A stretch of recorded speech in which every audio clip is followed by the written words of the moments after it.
used in his viral tweet that he put out earlier today, where he says, bro, I put out a video that shows how to like beat quote unquote the up back 1+2 string, and he was like, yo, you can't show that, I'm finna spam that on TNS tonight. Well, it's your time right here, right now, baby. We're about to see who really is paying attention here. Oh. He tried. He's trying. There it is, baby. Nice step out of ZiyaBeast, immediately switching up the position. Now ZiyaBeast now has the advantage here, able to get that power crush, but no wall splat. Nice little duck right there, Fuzzy. I love how ZiyaBeast shows that he's gonna do the third hit early so that he can mix. Trunkiez, though, immediately took back the situation, got the wall splat of the guaranteed Fujin stance, and finished it off. Oh, able to get the guard break 1-2-2 into the stance, and ZiyaBeast just gonna hold it, but able to step out of the up back 1+2 one more time. So already we're seeing after he blocks the first one, ZiyaBeast is stepping for the second Genkatsu Crusher. Definitely aware of the situation, but never forget about the God button, and that back four still true to its name. Brother, absolutely. Do we get a kill here from Trunkiez? Ba-ba-ram-bam, the geopolitical storm, keeping your body warm even though it's 6 feet under, 110 damage. Hot damn. That's the highest combo damage out here for the night so far, and Trunkiez back again with the wall pressure. ZiyaBeast already gone with 40% health with 15 seconds pass. Ooh. ZiyaBeast is doing a little bit of interruption, thinking that they can get out. Caught you with the back 3-3 on the homing, confirmable, and Trunkiez couldn't that sponsor tag to work with the bolt. Yeah, because that was a lightning fast, but also I love ZiyaBeast's theory crafting. Oh, sure. It's just steps are working great, by the way, but also love the fact that he's testing his knowledge. I was like, can I jab here now? What changes here? It really puts the test of what is Season 3 really about. You know, when you look at both of these characters, you think about, oh, what are the changes? The fact is that Dragunov didn't get a lot of changes. And that actually is kind of like him staying solid, him staying where he was is like, whoa, they let him keep all of that, and the 1-2-1 change. Well, 1-2-1's not getting changed, but the wall splat change, pretty big.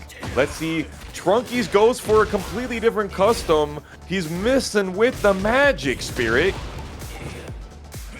Well, he's about to bring the tune as well. Also, I see the brother TK Breezy on the chat. What's up, my friend? Hope you're doing well. Miss you, big dog. Hope to see you soon. Oh, tries to go for the double hell axe, so that would have been really cool, but ZiyaBeast able to extend that forward 1+2 heat dash into the finisher to stop the bleeding. Oh, try to go for another upward to ZiyaBeast, going for these big call outs, big haymakers, and Trunkiez setting up some spacing trap too far away. Missing on the down jab here out of the second telesweep, trying to absorb the damage, but gets punished instead, and Trunkiez, just like that, equalizes the round.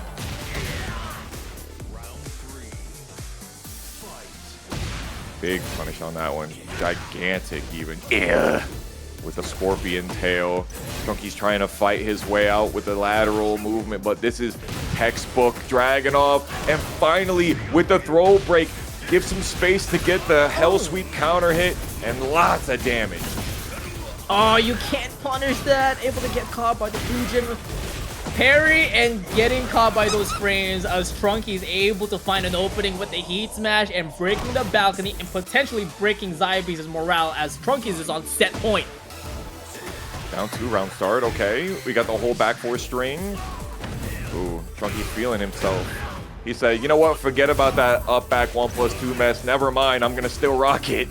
And look, the way he's changing his option after the up back 1+2, noticing that he's stepping a lot, so he's utilizing down forward 1 to catch him stepping.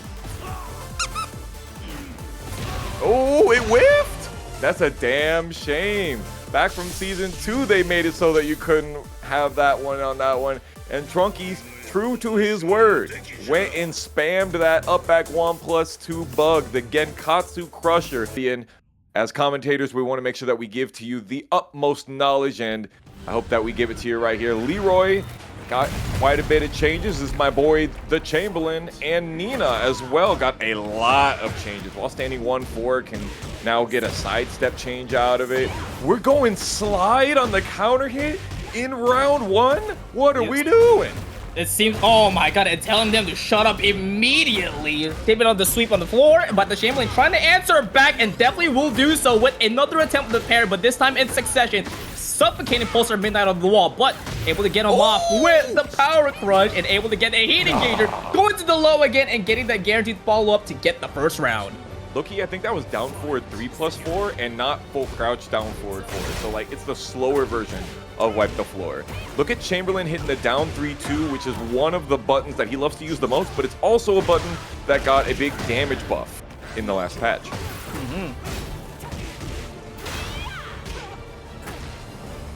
Ooh, beautiful stuff. Yeah, I was gonna Pixel in a dream, no great to recover, but Chamberlain equalizes very quickly there, and now going straight in the offense, but Pulsar answering right back with a couple jabs. By the way, is that an Eliza custom? That looks like Eliza. That's true, it might be. Nah, Chamberlain not breaking that. And did I see a not tech roll on the end of that? You lose more life if you don't tech roll. Yeah, it kind of looked like that, but PulsarMidnight got caught pressing, and Chamberlain able to get a guaranteed heat engager afterwards, and using that machine gun punch is catching PulsarMidnight pressing, but right back at ya. Able to sweep the floor, but damn, Chamberlain just answering right back with the Sabakis. Chamberlain, you know you're supposed to hit confirm the chain punches into the final hit, right? You know when you see the first 3 punches hit, you're supposed to hit the last one. It all works out though. PulsarMidnight getting caught by that string once again. Counter hit, and Chamberlain able to reward himself a full combo and taking away the floor burst. Ugh. Big down 1+2 there.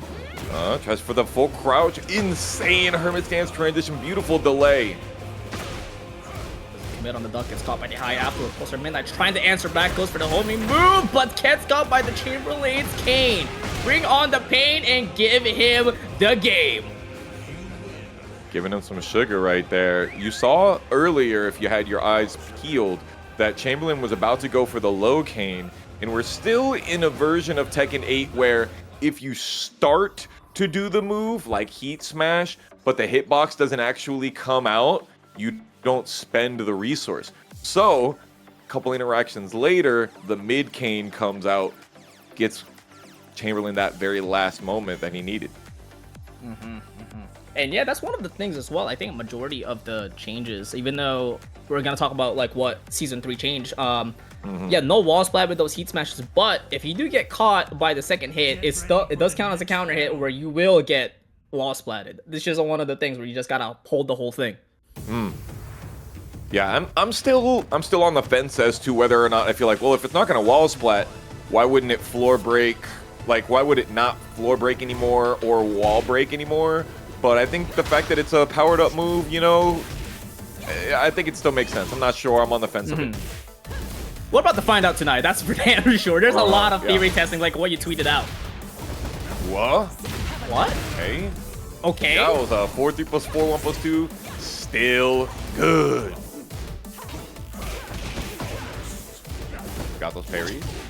Chamberlain's parries is always on point, but not the low blocks as PulsarMidnight gets the first round in game 2.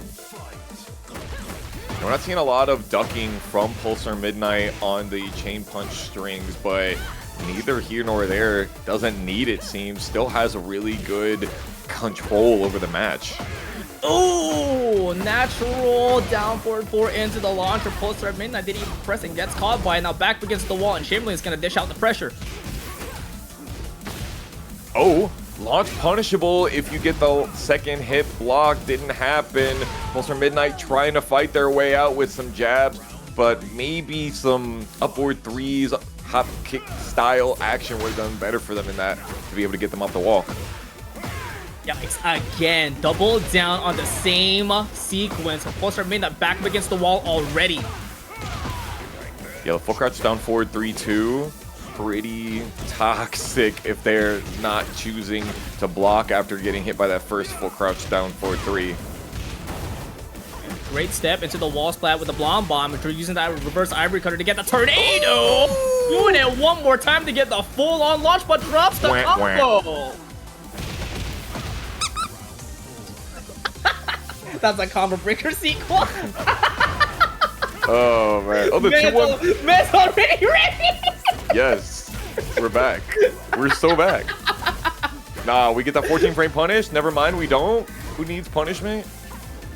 I'm playing Leroy. Oh wow, long range on the whiff. PulsarMidnight on rage and Chamberlain on set point. He's got to be really careful here. Nice block, but no punish on the blonde bomb. Able to take away the great help. PulsarMidnight now has the lead. Never mind. Beautiful. PulsarMidnight throwing out the Season 3 move in that very last moment. The sadistic Cupid is what it's known as in the move list, but it was a little bit too late. And Chamberlain gives us a W, Florida style, 2-0 for our first set of the night. Yes, sir. Fang breakdance, like with down back 3. And we were like, bro, where did they come up with that stun? Yeah, and it was from Tekken 5. It was Tekken 6 scenario. It was Tekken 6 scenario mode. Where MYK just realized it. He was like, what? Yeah. It was in the dojo. Yeah. Or was that not the devil within? No, it was Tekken 6 scenario campaign. Okay, I believe you. But yes, Yeah, exactly. I got you. Yeah. Look at us with Big Loser and Bo Berserker out here with 2 winners in the patch notes. I'll tell you this. Leo getting quite a few things, and Jun getting 3-1 as a new 14 frame Punisher. Let's see if anything pops out here like that. Sheesh. Long range trade goes into the way of Bo Berserker. Oh, but Big Loser though, trying to get a big win out of the round start with a sidestep 2 counter hits, putting Bo Berserker all the way to the wall immediately, taking about 40% health, but Big Loser not stopping the attack. Sidestep 1+2. Yikes. Yowza. Seto Kaiba. Screw the rules, screw the patch notes. I have money and I'm putting it into the match arena. Appreciate you. Yo, if we ever get Blue Eyes White Dragon as a custom, you gotta put $25 in the match arena. Easy. Listen, we got Charizard before, we can do Blue Eyes White Dragon. I've seen plenty of Dark Magician girls. I'll just say that. Oh, wow. Step the first hit of the laser beam. Oh, the classic. Yikes. The block launcher. Able to crush the jab and Bo Berserker back against the wall again. And Big Loser is suffocating with all these endless pressures and then ending it off with 3 sweeps. There it is, the 3-1. Okay. Big Loser with the lightning glare. New from that Bach 1-2 stance. That it gets lightning glare. He always had the Bach 1-2. He always had that hop kick though. Big Loser, man. Able to call out these side steps by Bo Berserker, and now back against the wall. Bo Berserker, a little bit of a health, a lot of great to recover, and still have the resource to make the comeback. But Big Loser not giving him the space to do so, closing it off with 3 rounds to 1. A little bit of pushback into the immediate power crush. Knew that Bo Berserker was finna retaliate. Appreciate you all so much. I almost missed a couple of you in the match arena. Let me pop back in here. Defiler with the $10 straight in. G Biscuits with $250. And of course, our Rod Shark and Seto Kaiba that we just shouted out as well. Thank you guys so much for assisting us in our match arena. We have 13 codes remaining. That was a lot of swinging in that first game, wouldn't you say, Spirit? I would say so, and a lot of challenges that Big Loser was able to win, especially with those hop kicks. Bo Berserker just wants to close out the range, trying to get a little bit of advantage, but Big Loser is just denying every single option. I feel like Leo with the backwards cap is kind of, this is kind of poser-esque, you know what I'm saying? Like it's really fitting. I feel like Dawn was the one that really put the backwards cap on Leo with the customs back then, and it's giving me that flashback. Okay, fair. I will give you that 100%. Yeah, it's like it's like the Tekken 7 customs they used to do. Okay, I'll give you that. Jeez. The double palm strike, knocking Big Loser down, and Big Loser really struggled to stay off the floor in that first round. Yeah, that was a definitely change of wind there for Berserker, and they need that. Let's see how much they can capitalize here. But Big Loser not stopping on their momentum, immediately going to the attack, and once again catching Berserker with that crush. Wow. Okay. Actually getting the heat burst there on the wall. We've been seeing that a couple of people have been saying it's hard to get a heat burst off the wall. Big Loser did a really good job of using the lightning glare on the end to finish it out. Oh, great backswing as well from the box stance to catch Berserker whiffing. But speaking of whiffing, Berserker able to get that beam into the heat engager and able to get the counter hit with the can. Finally, Berserker was looking for that entire set. Another move that got changed in the patch notes. Can now second hit does less damage than it used to. So you're going to see less damaging combos coming out of that amazing panic tool. Look at Berserker sitting back there like Yusuke Urameshi with the spirit gun. Hold on though, it ain't over till it's over. Big Loser. Couple of chips left, trying to go for another random hop kick, but Berserker able to stop it in the tracks and able to extend the round count. Gotta be the jab low string. We're seeing a lot of that raw stance transition from Berserker, and Big Loser just not having the approach tools to be able to challenge it. And 100 on the Kazama stance scale. There's gonna be a lot of damage, a lot of pressure. Finally using that heat smash again a little bit, trying to step away, but it's gonna catch you. Big Loser on the pixel, but not a dream. The wall standing forward is gonna catch him, and we're going to a game 3. Correction, that was the new move that she got. Standing 3-1, 14 frames, quite hit confirmable. -10, the first is on block, and the second one is high, and she's got some Kazama power that she gets out of that button, but that definitely is a great option, especially at the end of the round at that distance. Fire stuff from Berserker. It doesn't jail, right? No, definitely does not jail. But like, it's super delayable. Super delayable to the point where, okay, all right, Snake Fang was like, oh, you could option select it by doing down jab. And it's like, okay, but for example, at that range, down jab was not doing anything there. So for me, it's like, it's either it's a 14 frame punish, or it's a good little hit confirm poke that you might get jab punished for trying out. And if I remember correctly, you got responded that there is a down jab OS. Right. With that? Yes. Yeah. But there's also a distance thing that's involved with that. You know what I'm saying? Yes. With pushback and things like that. Beautiful sidestep 4. Okay. Oh, gotcha. There will be no full crouch down 4-2 for you. Yo, Big Loser from Florida? Because these are some Florida energy hop kicks, if I've ever seen one. Florida hop kicks indeed. Off axis. Still goes for the can there. Honestly, a great option versus that string. Berserker 28 on the Kazama power, and honestly, good for you, Big Loser, because that could be a lot higher of a number on this scale right now after you lose round 1. Oh no. That wasn't even a counter hit. That was a straight punish. Berserker just being loose with these hop kicks now. Yeah, I think that's the 4th can that we've seen here. No punish on the down 4-2. No duck on down 3-2. Oh man, in the corner, Berserker can't get out fast enough. Yeah, the corners of corners, and gets caught by the last string with the counter hit and closes it off with double down 4s. Big Loser equalizing the round. Reading patch notes is akin to hieroglyphics for me. That's why you got the homies out here to be able to decipher for you, okay? You got these. Ooh, nice one. Be able to evade. Uh-oh. Another laser beam straight to the chest. Oh, there it is. 3-1, and able to catch him up the air, able to get tornado as well. Big Loser in big trouble as Berserker is now on set point. Yeah, did we mention that 3-1 not only gives you the Kazama power, but also it's a tornado, so you use it a couple of times in the combo, so you get that power up even faster? Dude, that's gonna be such a staple move in our toolkit now. Oh my god, he's trying to close out the range, but gets caught by the beam of light, and Big Loser is in absolute trouble now. On range, has to activate heat to try to get something back. You have to smother Bo Berserker because they have shown that they will throw out the beam.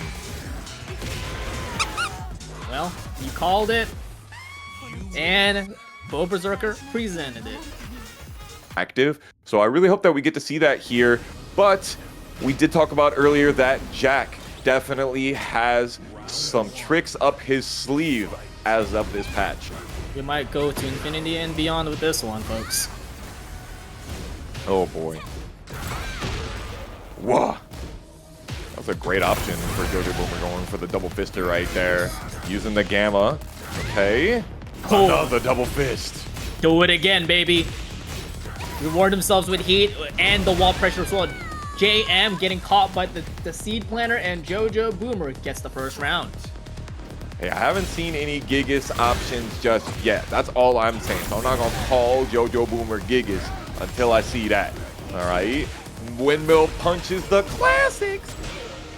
But unable to get the tornado flip, and now JMFD now has the wall position. Unable to get the wall spin out of the Storming Flower, so JoJoboomer charges up the punch and able to return back to favor. Bruh. The fact that those 3 hits that were absorbed just gave him more power. Insane that is still a thing. There we go. Went for the headbutt. JMFD fights their way out. Thrusting the back turn with the mistrust and taking away the floor away out of JoJoboomer's hands and carrying all the way to the wall. Damage is going to get scaled, but this is going to give JMFD a great position and great momentum shift. Hell yeah. Big guarantee up the down one. Ooh, heat smash. And you saw the cinematic? That means that it was 1 frame away from being able to be a trade right there. Literally, if he had activated 1 frame earlier, he would have been okay. And round start as well with the Snake Edge. 1 move away, the mental might change here. JMFD trying to match up the temperature, trying to get the keep out back 1+2, but JoJoboomer's doing a great job stabilizing his defense. Ooh, Lord, I got the right tactics to turn you on. Got the right temperature to keep you warm. Holy, stomping on it. JoJoboomer going up quickly in game 1. Yeah, JMFD did a great job trying to match back, but damn, JoJoboomer just accelerated on that 3rd round. Shout out to my Sean Paul fans out there.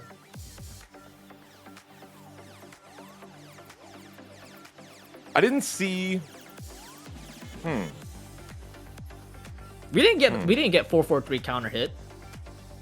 No, yeah, we didn't. Yeah, we didn't counter hit now gives guarantee follow up. Yeah, back turn 2-1, or if you can get a frame type of, I think it's +12. If I remember correctly.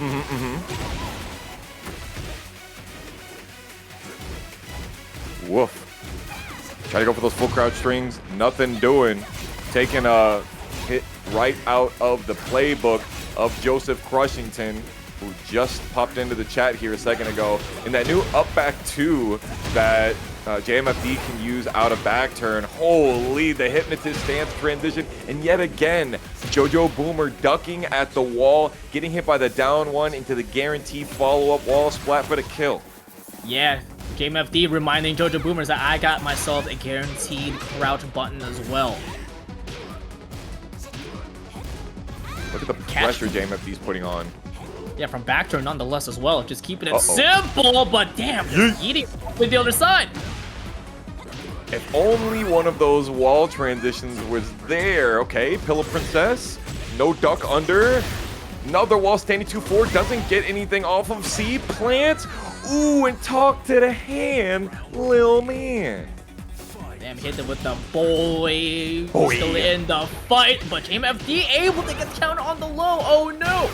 That's a problem here as JMFD able to carry JoJoboomer all the way to the wall, but able to absorb it with the plasma and catches him ducking on the incoming, but doesn't convert the combo. Now JMFD right back on the combo started with the back 1+2, trying to carry to the other side of the wall explosion, but can they get it done? Yo!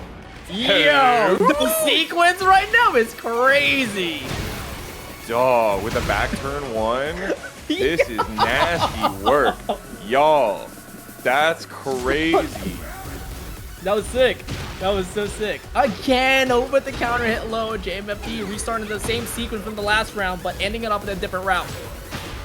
I'm not familiar with these routes. I'm loving the cooking that we're getting from here. Oh, hello. I know that there's some global warming going around. We got a tidal wave from the waning moon. JoJoboomer trying to heat things up here. JMFD responding right back with the counter heat, but JoJoboomer reminds us he's got that 10-frame heat smash on deck. But JMFD continues to ask for a wish and getting rewarded by the shooting star Nova. JMFD forces a game 3. There was a lot. Okay, I never really equated these two characters together like this before, but the amount of annoying pressure that both of these characters can put on at range 0 and the amount of insane panic move turn stealing tools that both of them have, like the style of both of these players really exemplifies that. Get ready for the next battle. We see it almost every week with JoeCrush, Ling, Jake. But Ling likes to play range 3. Yeah, that's the point. It's just like it's so weird how like every character just plays so different. But once you see a character, yeah, just completely suffocate you, and it really brings on the multiple mix that you gotta deal with. Stomping on it. Oh no! Please, you got it. block. You got it. Oh no! The down jab not working. I think that was supposed to be like a down 4-2-1. I'm not sure. JMFD hitting him with the big Dame special and then dropping the combo. Oh, that really is the big Dame special, but JoJoboomer got the big boot, able to bring us to Gargoyle's Perch. Now he's got to convert this combo, potentially giving us the wall. Being pop, boom. You know you want to go back. Oh, that could have been a crouch throw. We're gonna do it anyway. We're going down, down, down. To the deserts we go. Trying to add a little electricity, trying to add some noise, but JMFD trying to silence it with the heat first, but JoJoboomer continues to add the volume with the heat smash, and Boomer is now on set point. 4-4-3 counter hit fishing is happening for sure. JMFD swinging for the fences and got the propane turned on. No walls to work, no floor breaks neither. Nice side step 4, but no counter hit out of that one. Got the Gamma Charge ready to go. No counter hits yet.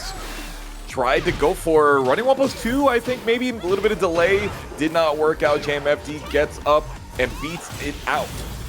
Yeah, but able to find a crucial opening with across the pause, but unable to get the ender. Now JoJoboomer right back on the attack and equalizes the health with the grab, and now deletes it all with a second pile driver. JoJoboomer. But definitely really good things to that character. Hopefully we'll get to see some more of your favorite characters out here. You're gonna see mine, TrizzyTheRapper, popping off with the Armor King. Damn, he found his super suit as well. It's crazy. Oh didn't even need to ask Yolanda.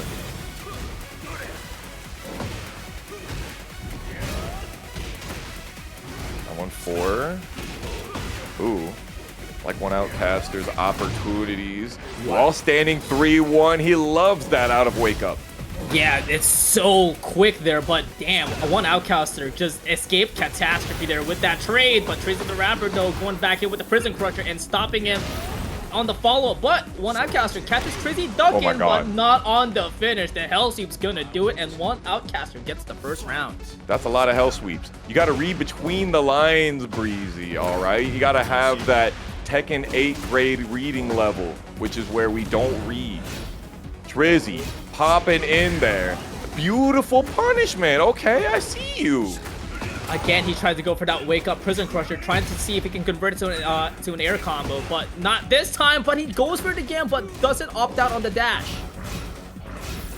Single jabs, really trying to stop OneOutcaster from doing exactly this. The Hell Sweep still working out. And remember, the Hell Sweep doesn't get High Crush. No, not anymore, right? Nope, I never did. I swear. He jabbed at a Hell Sweep. Yeah, I swear it did a wall. Maybe during the crouch dash, but not in the button. Speaking of a big button coming out of a crouch dash here, the Dark Upper. Yeah, Dark Upper able to win the interaction versus the Hell Sweep, and now OneOutcaster back against the wall and has to activate heat to get some temperature back. Good throw, okay. Seeing a lot of that reverse hug. Double wave dash. OneOutcaster, beautiful movement. Bro, these wake up 183 is insane. Nice block out of the low heat smash and able to punish him with the back one too. Now, OneOutcaster on rage, and now he's got to break the chain grabs. Able to do so, thankfully leaving a magic pixel, but unable to capitalize. That's how you know they know what's going on there. Your throw gets broken, I still have Oki for it.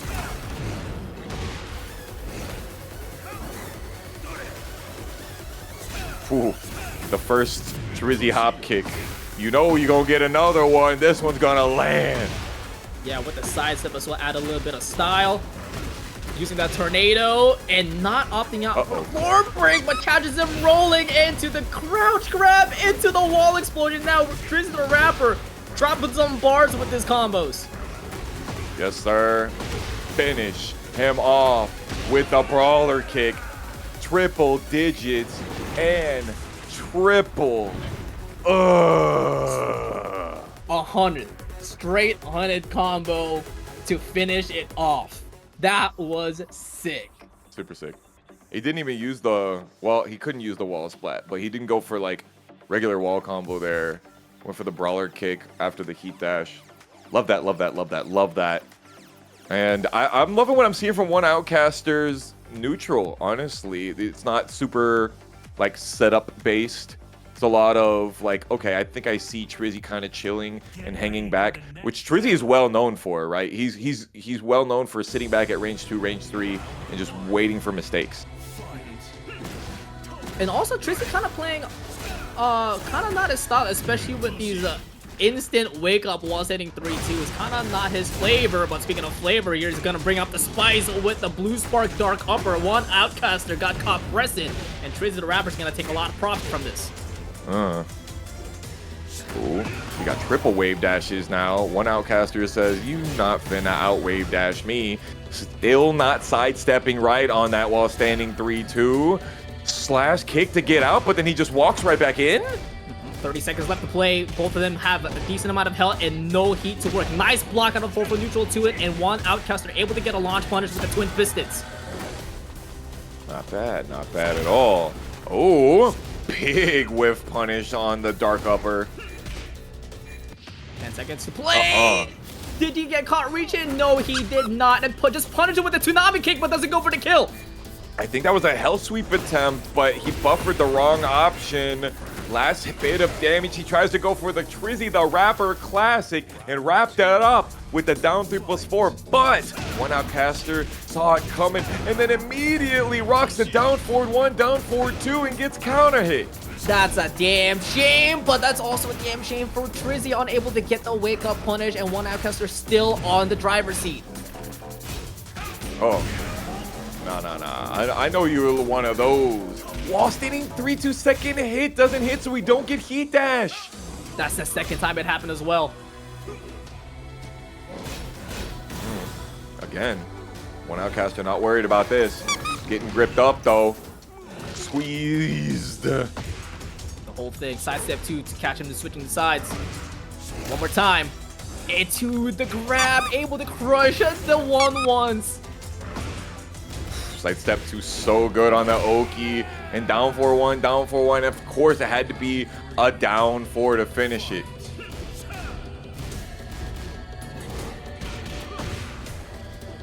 Not so high on the success rate of the hop kicks right now.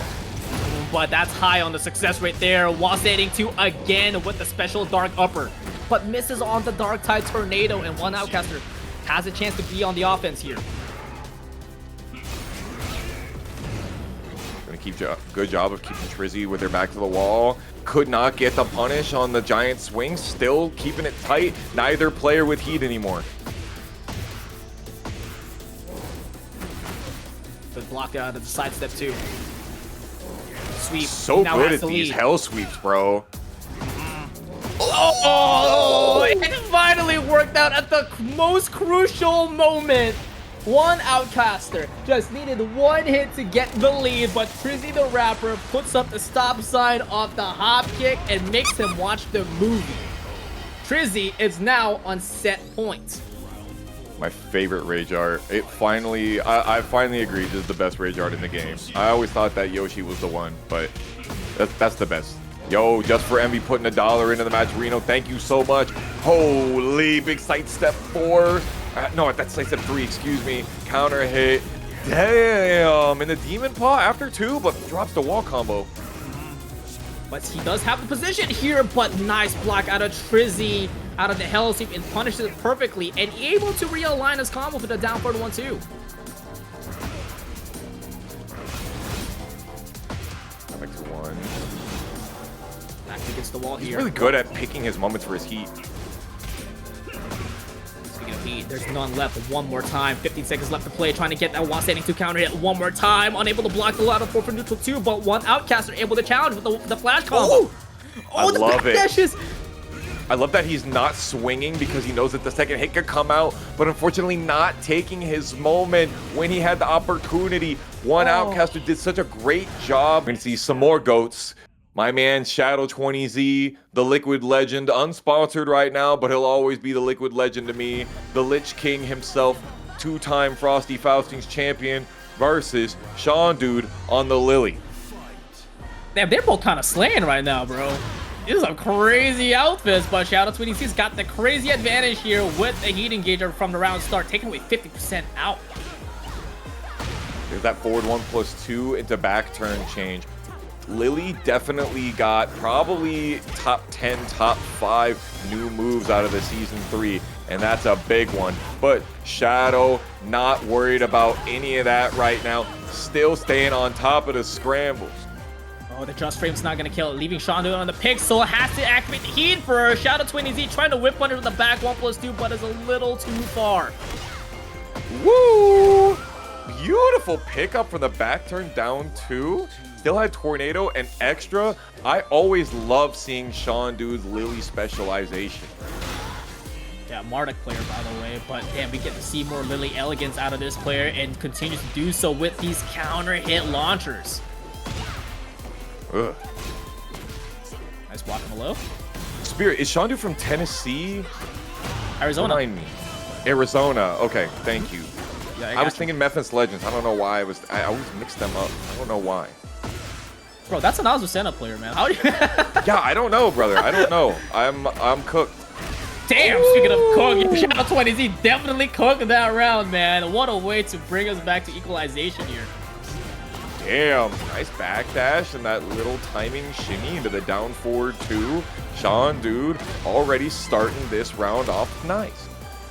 We're about to carry Shadow all the way to the wall, feeling feisty, going from mid to activate the heat Damn. dash, and catches him present with that feisty low. The back turn, the forward 1+2 into back turn happens so quickly, and it's just so crazy, like how quickly you now have to shift in your understanding. Beautiful forward 1+2 for Shadow to shift the momentum. Yeah, and able to get the right wall spot as well, so this is gonna be a full-on combo here. Goes for the Mantis stance transition to get the Oki. Man, Shadow was one button away from taking the L and flipped the script so quick. But he's flipping Shaundude upside down here with that counter hit, the new knockdown animation. Just with the low again, no counter hit this time though, but Shaundude continues to step on through, trying to fight it engager, but Shadow20Z is the first one to get that advantage. We're seeing consistent usage of that forward 1+2 from Shaundude. Great option for the button. Okay, chillin'. Another down forward 4-1. Shadow20Z cannot miss that button, I swear. Yeah, you get that once, and that's it. 20 seconds left to play. It's now Shadow time territory. Nice safe punish. beautiful walk. Shadow 20Z stops any of that linear pressure that Shaundude thought that he had going on right there. And we do often talk about that being the problem with Lili, is her linearity. But I also love the fact that when we're looking at Lili here, it feels like when Shaundude is playing, we kind of forget how much linear she can get just because of the amount of offense that Shaundude likes to dish up. For me, personally, when I watch Shaundude, I think Shaundude is the fastest Lili player that we have. Over Fast Trojan? decision, yeah. Dude, when I see Trojan plays Paul for some reason, not Lili. Yeah, I want him to play Lili, but we've seen Trojan play Paul a lot more lately. So I can't really compare his Lili compared to Shaundude's. Yeah, we need Regeki and Platinum Grace back too Oh, for more bro, comparison. Regeki. Ooh, is this Bubbles we got going on here? Little Powerpuff Girls action. See what Shadow 20Z has to say about that, or is it gonna be that Shadow shows that he's him? He was the last week's winner, no? Max kick. 4 in a row, trying to catch him duck with a down 4-1, but Shaundude gets caught by the low ultimately here for Shadow 20Z to extend his lead. That gave me Tekken 7 flashbacks. 4-4-3 constantly at the wall would be the strat. Okay, a little bit of connection, shimmy with both of them, but looks like they're playing it out. Small hiccup there. Nice low parry out of the Root of Evil. We've seen those patch notes. We ain't getting hit by that here. Yeah, the down forward 4-4. Oh, you know what? That was a freaking amazing option. Tell me Shaundude hasn't labbed that and had that one cocked. Not that one though.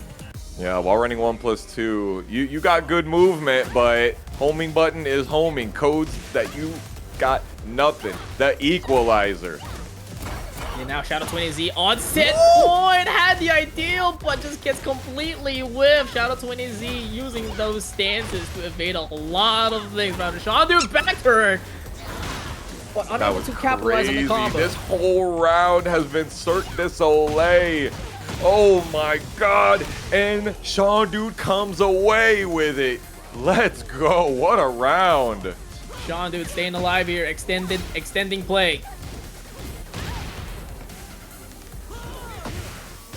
Beautiful, and great pickup as well out of the wall standing 2. It's not raw, but it is a combo nonetheless. Give himself a good positioning here with the heat as well.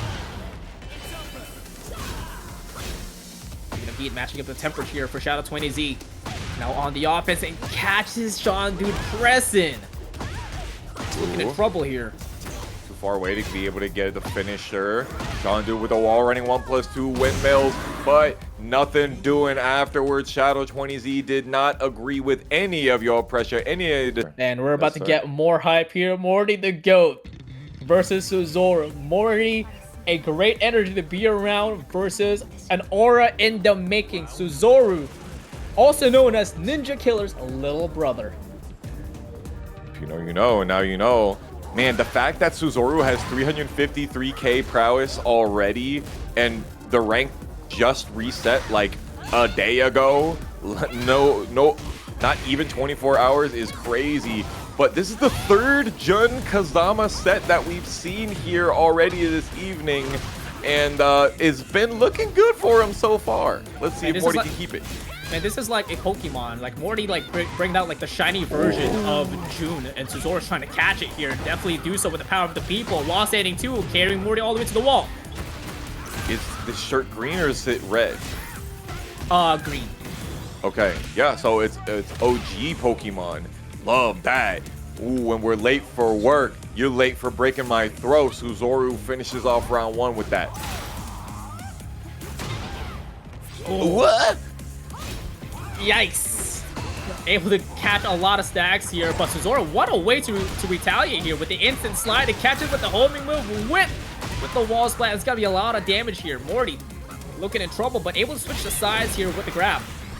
We're seeing a lot of that that new DSS forward 1 or old DSS forward 1.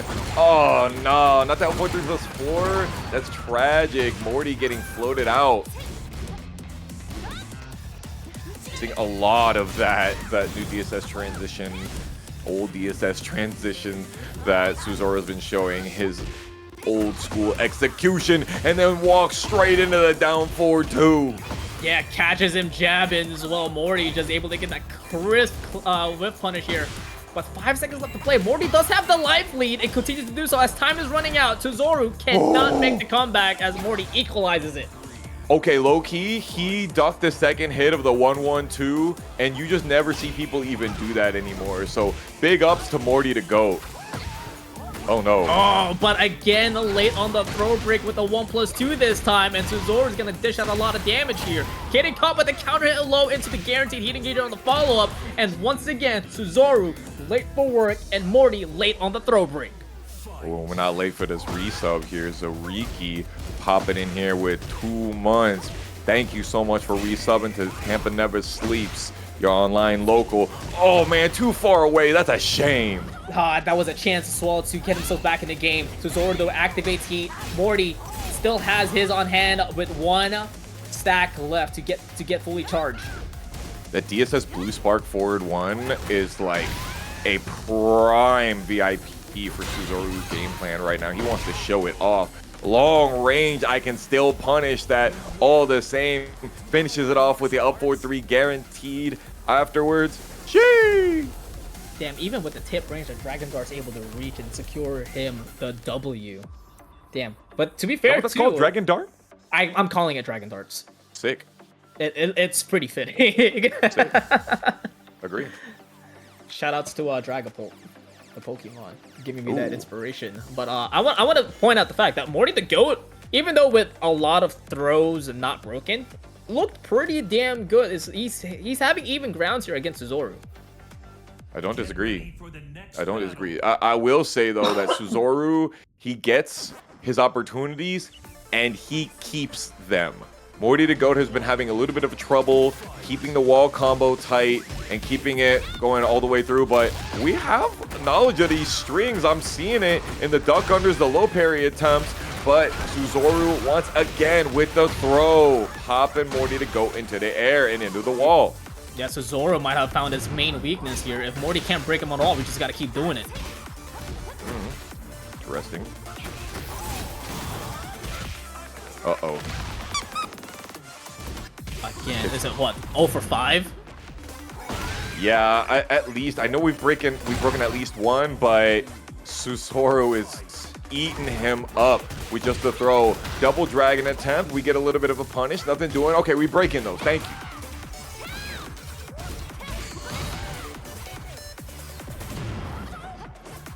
Seeing a lot of the up forward ones too. Ooh, we like that. Beautiful sidewalk there to get a perfect punish with the Tooth Fairy. MortyDaGoat taking away the floor break, taking Tsuzoru all the way to the wall. There we go. That's what I'm talking about. Goes for the smaller amount of damage at the wall to keep some more of that heat and stayed on his ass. Yeah, and notice as well that Tsuzoru tried to get the kip up to get back into the game, but Morty able to sidestep and punish it, and also and interesting interaction there. Runs up, can, but no combo there. But MortyDaGoat able to push Tsuzoru away to equalize the temperature, activating their own heat respectively. Yeah, the full cross down forward 1-1 was a good get off me tool, but Tsuzoru right back up on him. Oh my god, is that Ace Unlimited? Nah, it's MortyDaGoat spitting that hot fire like you know him on the smoke sessions on Friday nights, and he got the gold medal. Yeah, you want to talk about back to basic. We talk about Ace Unlimited with the playstyle. Definitely so with the back 3. Beautiful block out of the sweep as well to get the wall splat, and MortyDaGoat able to get the lead here for game 2. He is now on survival point. Yo, it's crazy that Jun can get that off a down forward 1 from full crouch. Look at all of this. Tsuzoru getting caught docking. The corners of corners here. Got full stacks on the charge beam. Able to get the heat dash as well. Tsuzoru very much in trouble here. That's right. Finish it. That's fine. That's fine. We take those. No floor blast for you. That's cool. Look at, 61 damage. That's fine. Look at all the great health recovered back though. He now has to leave. MortyDaGoat releases the rage art. But it's not gonna kill, but we'll leave Morty on the lead though. And no recoverable health. But Tsuzoru does have the heat. You need to stop that, and he's got rage. Yup, that was the only option. Low key, it was the only thing that Morty could have done right there. Yeah. It was all about the timing. I agreed with that move as well. It's just Tsuzoru just able to scout it out and react quickly and try to get that full range instant slide, but MortyDaGoat was a little too far away there and able to get the pickup. Hell yeah, he's been doing so good ever since this game started, to be real. He took that one throw and he locked the hell in. Set point versus survival here, folks. Winner of this will be facing against Shadow Twinzy on top 8 qualifiers. Both of them no longer have heat with 30 seconds left to play. Nothing but fundies out here. Okay, getting unchucked up. Back to bullshit. Not ducking that time with the 1-1. No punish. Oh, that's a small punish there out of the side step 4. 1-1-2 just to clean it off. 10 seconds left to play. Tsuzoru is just going to play the spacing game here. He does have the life lead for it. Perfect timing on the power crush. Gets MortyDaGoat off of him. You need more than that. 2 of those forward 2s would have killed, I gotta think. But MortyDaGoat, what an excellent showing. That Sentai is just viable now, as if it hasn't always been viable. People having to do down jabs to be able to panic their way out. But now we're going to see what Chaotic Perfection has in the bag for us, and what KingReyJr, the Tampa Never Sleep Teen Titan, is going to show us out of this nerfed Asuka. Can't do 4-2 anymore. It's gonna be so different. But KingReyJr does not change his playstyle here. Chaotic Perfection already on rage with 40 seconds to play. Yeah, crazy how KingReyJr has already risked his life 4 times with the down 1+2 for no follow-up, and Chaotic Perfection just let him do it. Down you go. Not low parrying the jab low after I already hit you with it? Yeah, well, talking about lows, KingReyJr heard you and was like, you know what, I'm going to go for that, and able to scout that out to get that perfect punish.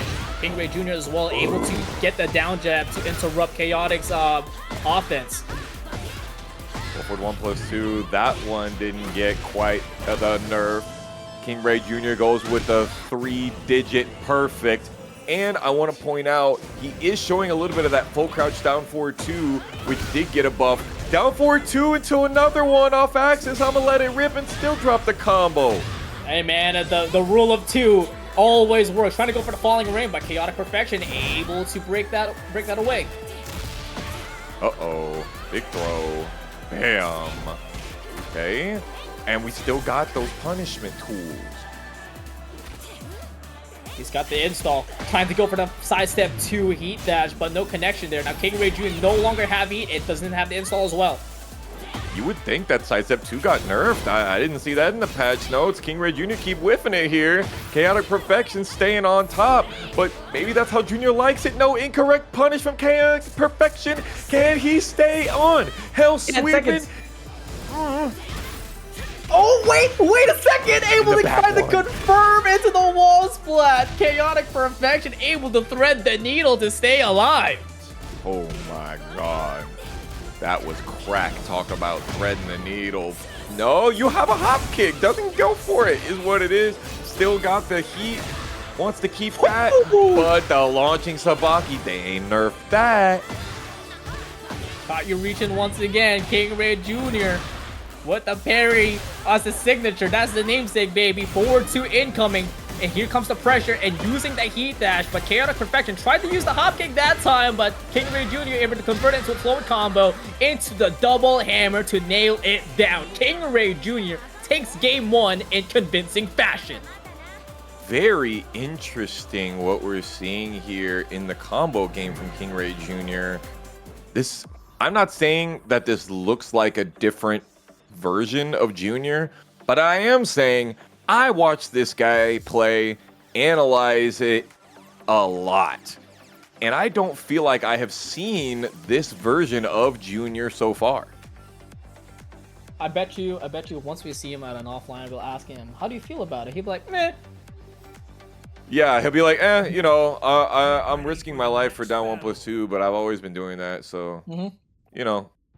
He'll complain about other things, not his character this time. He's learned. True. He's grown up. True. Well, he learned that complaining will get you buffs, but those buffs, they are only, they're fickle. It's so him, though! It's so true, Alex. It's so true, man. Oh, man. He wants that full crouch down 4-2 so bad. If it counter hits, you now get a really easy launch on the counter hit, just like Jun used to have. He's still looking for it.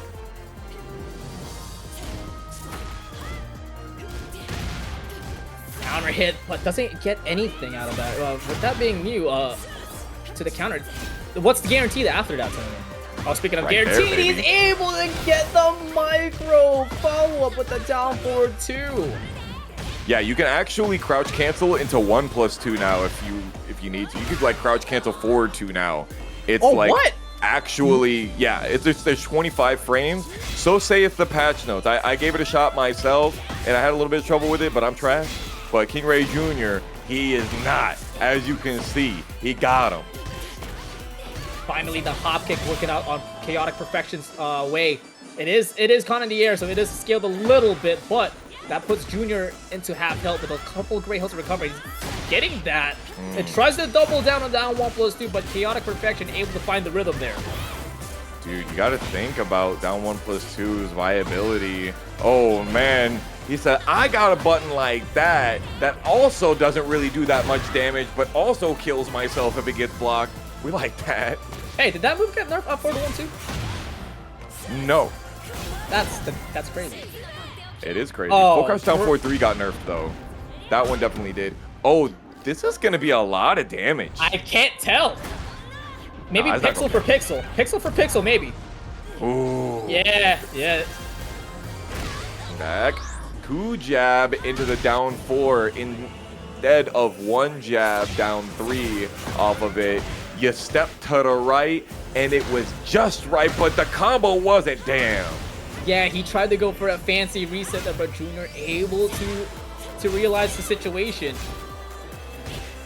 No hill access for you. Ugh. Beautiful. Yeah, when you show the wall running 1+2, and it's like, oh, maybe I want to duck, and then you give me more reasons to duck. Also, maybe Chaotic Perfection reacting? Question mark? Hey, some say it's reactable. I'm saying. Couldn't be us though. Couldn't be Junior either. Oh, he gets caught sidestepping to the right again by the Electric Wind God Fist. Chaotic Perfection EWGF. Yeah, prolonging KingReyJr's potential victory here as he sits on set point, catches him ducking with the forward 4 and able to get the down forward 1+2 guaranteed with the heat engager. Look at the patience from Junior here. Okay, nice little sidestep micro ducks and blocks. Super tight on that with the pad movement. Heat smash here though, 50 damage.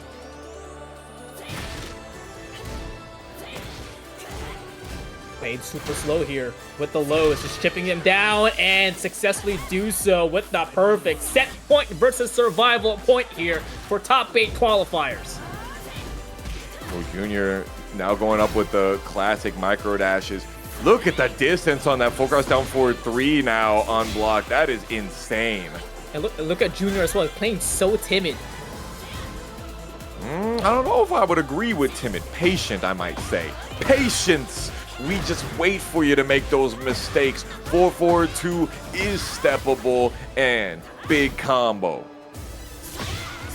That's the lead, but Chaotic Perfection is going to answer right back with an instant shock of the Electric Wind God Fist. But drops a tailspin and Junior able to sidestep out of there and give themselves an engager.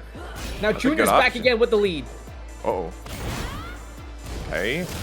Remember that we don't have Nani Augusto anymore after Heat. A big nerf to all the install characters as of Season 3. 4-4-2 into the Sentai 3 is classic. Puts the hand on the field like a football linebacker and then stands up to put the last bit of damage into KingReyJr, and we got ourselves game 3. That's what we call a punt, baby. Sheesh. That's straight through the goalpost right there. That's no punt. That is a Hail Mary, and there's going to need to be a lot of prayers said from KingReyJr if he keeps playing like he did in game 2 and really like taking those big risks that we saw him taking. But we've heard him say a lot that that's how you have to play this character. Like, if you can't open up the opponent with timing, it has to be on those big 50-50 reads, and that can be really hard for Asuka, especially with the nerf down 1+2. And you can't script this either. Look where we're going at game 3. You can't script this. Oh man, this is the classic. This is the Junior. classic. Junior on his home court advantage here for game 3, and Chaotic Perfection is quickly trying to grab him and close this out. Man, the sidestep 3 from Chaotic Perfection is doing so well with that long range. Oh, tries to go for the heat smash there. Nothing doing. Okay, chill. Junior fights his way out with his own. Oh, nah. He remembered he had the hop kick. Oh, no, not like this. Not like this. That great health recovery is gonna matter, but so is this momentum shift. Oh, this still hits you on the floor. Still hits you on the floor. Minus frames. Doesn't duck the second hit of Swallow Vortex. Love that it changes the side. 10 seconds to play. Junior making quick work here. What a side step into punish. Now has to leave, but the camp up is gonna stop him in the strength, and Chaotic Perfection stops the roadblock and able to secure the first round. That's 3, kid. Don't talk to me about it, all right? It's fine. While running 1+2, you gonna stay on that floor, or I'm gonna make you stay on that floor. What a scramble. But can cancel a hop kick, and Chaotic Perfection is gonna win that interaction. For neutral 3, thank you. That's what you're saying, Kid the Captain. For a second, I thought you was screaming at me, brother. KingReyJr. Heat smashing, keeping him on the wall with a burning lantern. Into the extra plus frames and pressure. Oh, of course I know I can interrupt that streak. Who do you think you're talking to right now? And he pressed during the 1-1. He just let the 1-1-2 ram into another hop kick. KingReyJr trying to close this round with a low, but is gonna pale with the ultimate end as Chaotic Perfection goes for the Rage Art. And it should kill. It should kill. I agree. Sajam would agree with you too, 100%. Put the Chipotle in the bag. KingReyJr. about to get what Nomar got. And Chaotic Perfection 1 round away. It's hit it or quit it for you, Jay.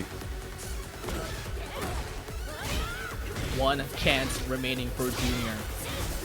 And it's the mountain to climb. But he's done this before over and over again. Can he pull it off here against Chaotic Perfection? Perfect crush. First timing. Doesn't go for the 4-4-2 heat dash. Beautiful spacing trap. Side steps left. Down forward 2. My neck, my back. And he's still opening cracks in KingReyJr's offense. 25 seconds to play, but goes for the low, and that barely reached. But it gives him enough to give us another round. She got them long legs on her. Try to whip punish. What? Get out of here. Right. He's trying to push him off more to the wall and give himself that the intimidation here. But it's not working out at all. Yeah, Chaotic Perfection is trying to do the exact same thing. Back to pokes until haymakers come. We're right back in each other's faces. Funeral Palm gets blocked and punished. Oh no! He got him with the can. Opening that can of whoop ass, but dropping the combo!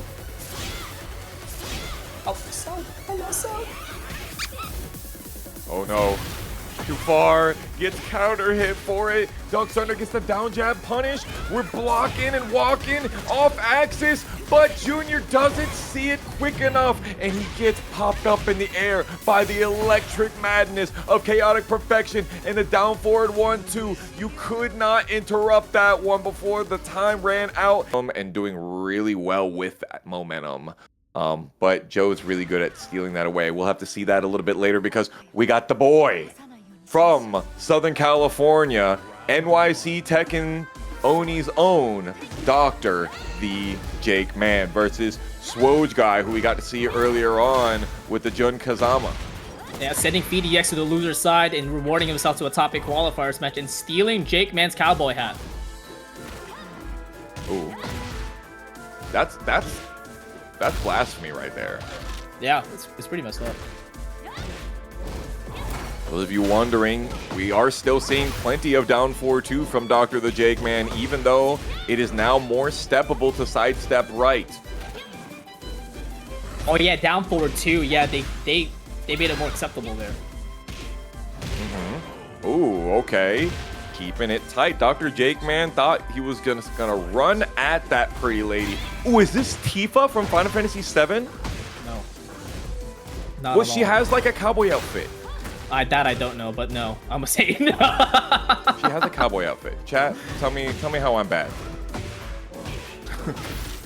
Dang. You're bad. JAKEMAN keeps getting down 4-2 counter hits, but not getting the second hit. 4-2+3 also got a big change. It's only -5 on block now. Oh my god. And still, we have this combo. It ain't going away no time soon. And Dr. JAKEMAN keeps staying with the optimization, but gets popped up on his own Okazeme. Yeah, I tried to go for that Jaguar spin, but I'm gonna take you for a ride here as Swojguy carrying JAKEMAN all the way to the wall, but nicely done to block that heat slow. And step 4 gets absorbed by the muscle armor. Any other situation, you probably would have wanted that to happen. Another keep out button from Swojguy, and unfortunately, Dr. JAKEMAN sniffed that one out and took it away from you with a heat smash.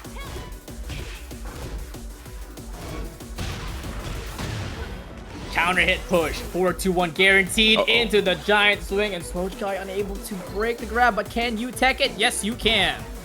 The classic from Dr. JAKEMAN, okay? You got the 4-2-1+2, heat engager, running at you immediately afterward.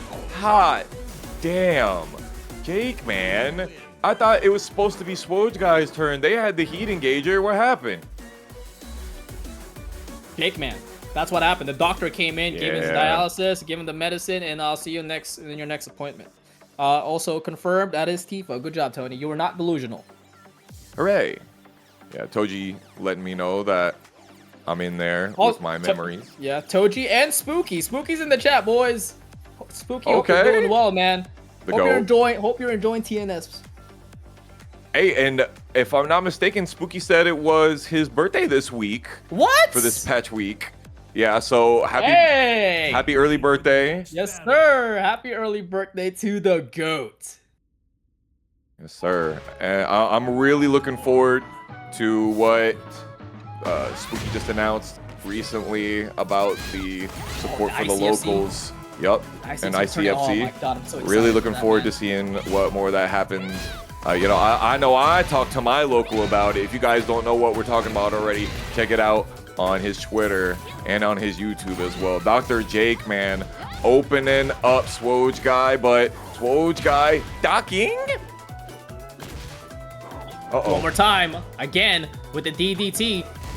A lot of great help trying to get that capital punishment, but Swojguy keeping his foot planted, but his back against the wall, though. Trying to switch things up here and successfully does so with the Jin grab break and catches JAKEMAN pressing. Giving that wall splat, but you reached a little too far as Swojguy gets caught by JAKEMAN's hot knee into the Rage Art finisher.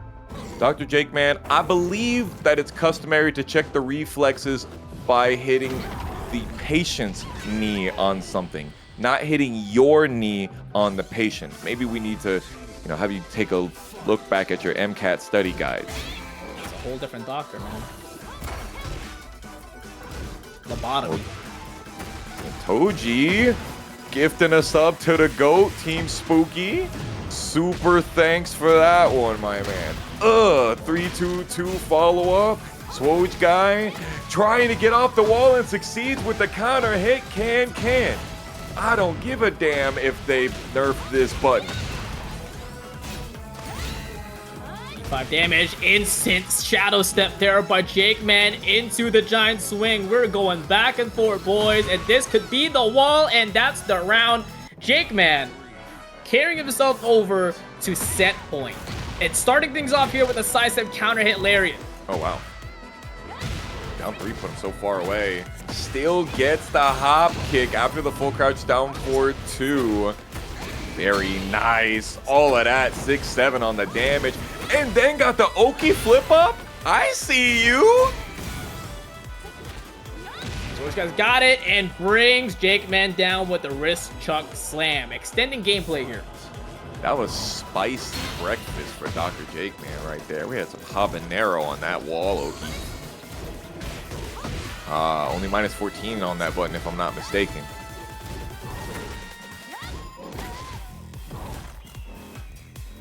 Okay. JakeMan's finally locking himself back into range 0. He sat out there for long enough running the muscle armor, but run up, down 4-2-1, finds its mark yet again on the counter hit. And bro, Swojguy's so good at waking up into an option that catches JakeMan trying to run more. Oh, but that side access might have ruined everything for him as JakeMan catches Swojguy press in with the counter hit shove into the 4-2-1. Able to break the balcony and maximize the damage with the running power bomb. Uh-oh, not sidestepping right, the 1-2-1 string. JakeMan has found the weakness, the Achilles heel, and he steals that game away. Next battle. I love stopping by the pier. Even though I live quite far, but I love hanging out over there, see if I can be with my best friend, and just enjoy the time. I love St. Pete. Definitely top 3 cities I would love to live in. I love St. Pete. Ooh, we parrying the 3rd hit so that we can get the heat engager instead of going for 1-1-2. Interesting. I see you, Tsuzoru.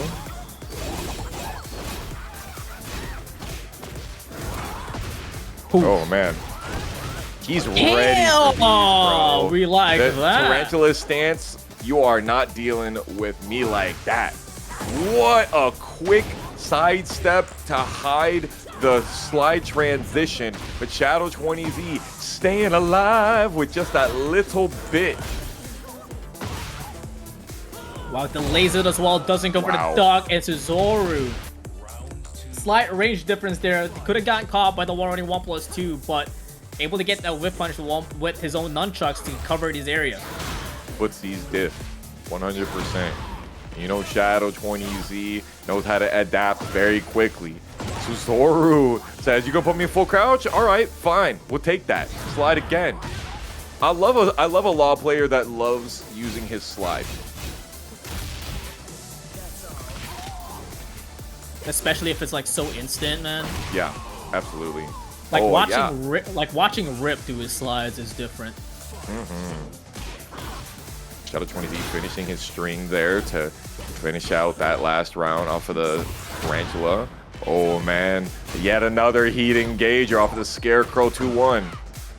Sidewall splat, but unable to convert it, but he's gonna restart his combo with the Scarecrow launcher, and this should secure the round for Shadow20Z. Yeah, that was a little bit odd. I don't think that he wanted the wall splat right there. The wall break, I mean, but still kept it together. And basically a pseudo perfect. He only had recoverable health left.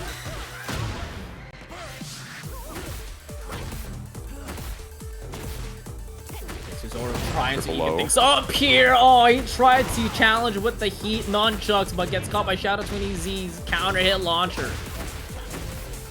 Yeah, I was definitely being mad annoying with those lows earlier. Back 1+2. That's a button that they left alone for better or for worse.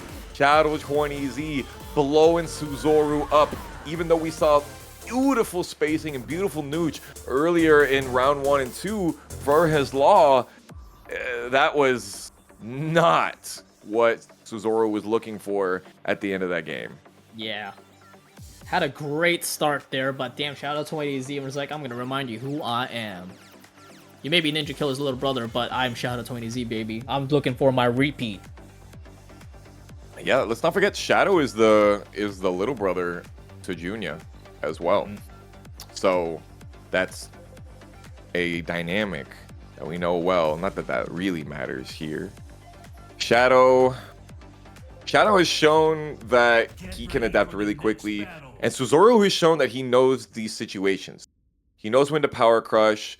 He knows when to parry. He knows how to optimize.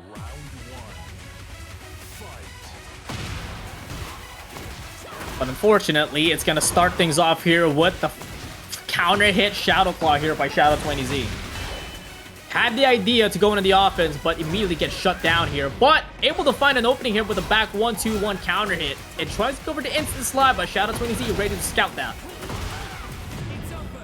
Perfect on the Cyclone there. Boom, boom. Tsuzoru making lots of friends with this wall right now. Oh, man. Another Scarecrow 2-1 into the Heat Dash. Another one. The back dash out of there. Oh, gets caught by the counter hit. Shadow20Z gets his follow-up. Tsuzoru heat running down, able to sidestep out of the slash kick, but unable to find a huge opening. But Shadow20Z is gonna take care of that one. Tsuzoru's doing really good with the 4-2 string, but Shadow20Z is not feeling scared at all because the knockdown hit never came. And Tsuzoru gets blown up immediately. It's like bide. You just, oh, I'll just absorb all that energy and put it back right towards you, twice as powerful.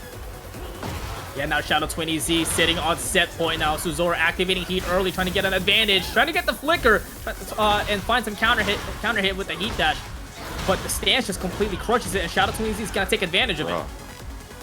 Damn, while standing 2 like that, and he's styling on him here. Tries to go for the up forward 3 into the new transition. Nothing doing as he's whiffing. Shadow already half heat gone. Yeah, 20 seconds left to play. He still has the install, but the Dragon Dart follow-up is gonna secure it, and Tsuzoru extends gameplay. No, you're not finishing that 10 hit. Another. See, again, he's been showing that power crush there while standing 4 into the new DSS Blue Spark. No great help as well for Shadow20Z, but he does have the install, but not a problem. Down forward 1/1+2 is gonna do it, but Tsuzoru's gonna retaliate with the hop kick. Florida man certified. Absolutely. He doesn't get the kill here. Hello? Down forward 4-1 again, bro. He cannot lose with that button in his arsenal. He's just able to regain all the health back while deleting Tsuzoru, and just like that, Shadow20Z steals his momentum. First semifinals match that we have this evening. JoeCrush versus ChaoticPerfection. Clea, hello. Hope you're having a good night. Good to see you here, but good to see that we're in top 8 with this team battle. Ooh, beautiful sidestep left into the honeybee stinger, down forward 2. You thought you had something, didn't you? Ooh. But I got a pulse blast for you. JoeCrush already on the wall positioning, but damn, ChaoticPerfection able to answer back quickly with the hop kick. But JoeCrush right back in the attack and grabs ChaoticPerfection back to the wall.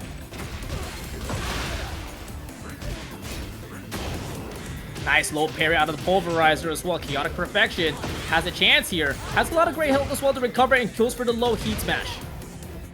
20 seconds left to play. Both of them still have heat, and ChaoticPerfection able to find an opening with the heat smash. Now he has a light lead.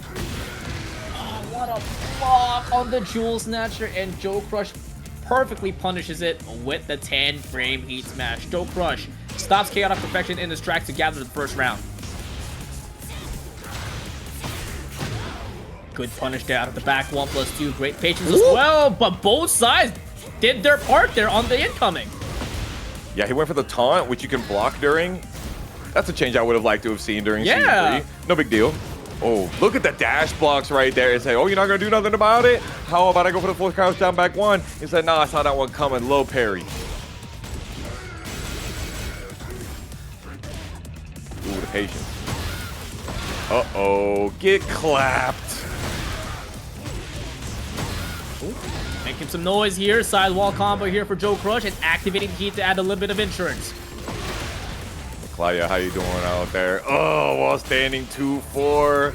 Damn, the tip range on that down back 1 was insane. What you gonna do about this one? palm to the face, and the whole Metal Gear Solid railed. Oh my god!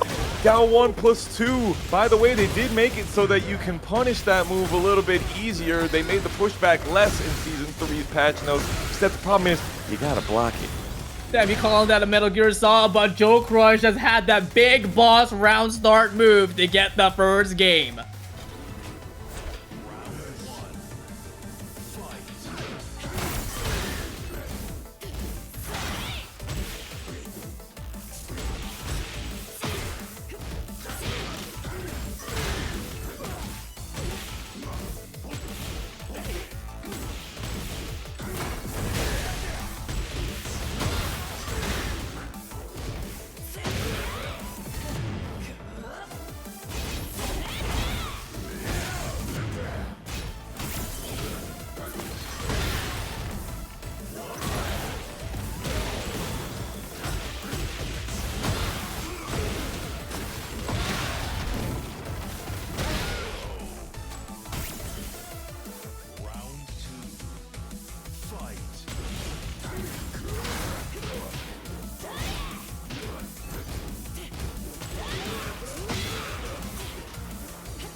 That's fair. That's fair. That's fair. I'm too focused on those other things. You got the knowledge. I have to give it to you.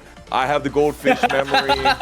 We know this about ourselves. We know this. Let's see what the people Oh, think no! right now. Oh my God, split them wide no! open like that. Valentine's Day was last month. Yeah, but it's St. Patrick's and he's feeling lucky. Absorbs the back 1+2, converts it into heat, and JAKEMAN goes for the knees. Tries to go for the chain grab immediately, but Shadow20Z with the instant reaction to break it. I like how Shadow ducks under and he's like, I'm not even going to try and launch punish that thing because I know how throws work in this game. Oh, it's the small stuff. 2 lows in a row. Doesn't go for 3. We're interrupting the down forward 1-2. JAKEMAN try to bounce away, and they're so locked in on one another. Doesn't get all of it, and still runs up into the classic. Shenzo would be proud. With the down forward 1. Into another round start. Muscle Buster into the floor break. Give themselves another combo with a different route this time. So interesting. We're not seeing any of the QCF1 there, which would have maybe given it a little bit of an easier combo, but it's still 94 damage. Hot dog in the down forward 4-1 to fight his way out.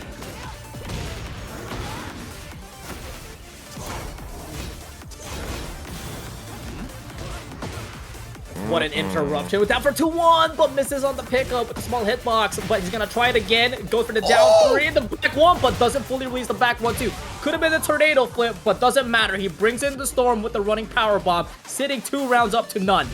That was still sick, regardless. Low-key, the fact that he knew that that was going to rock, and the second one probably wouldn't have hit, that's the difference between Dr. JAKEMAN and anybody else that's playing his character. Oh my God. Shadow just cannot stop winning with his heat dashes. And just like that, able to secure his round here, stopping the bleeding. I like how he used a 1+2 on the muscle armor because it could have had the extension, so JAKEMAN was afraid. Sidestepping right on the 1-2-1-1. These guys are playing a mile a minute. They know these sequences like the back of their hand. Absorbs it again. Muscle arm, muscle. Nope, never mind. Breaking into the neck and the knees into the sharpshooter. Feels himself the marksmanship right there with 30 seconds left to play, but Shadow20Z stopping in his tracks here as JAKEMAN trying to answer back with the heat smash, but Shadow20Z interrupting and winning successfully. Ooh. Oh my God. And you can't interrupt that one right there. You have to wait for it to get the punish. JAKEMAN gets caught in the middle. Just like that, Shadow20Z brings us into a final round for game 1. Running power bomb, floor break. Yes, it will. Damn, and the chop choppy.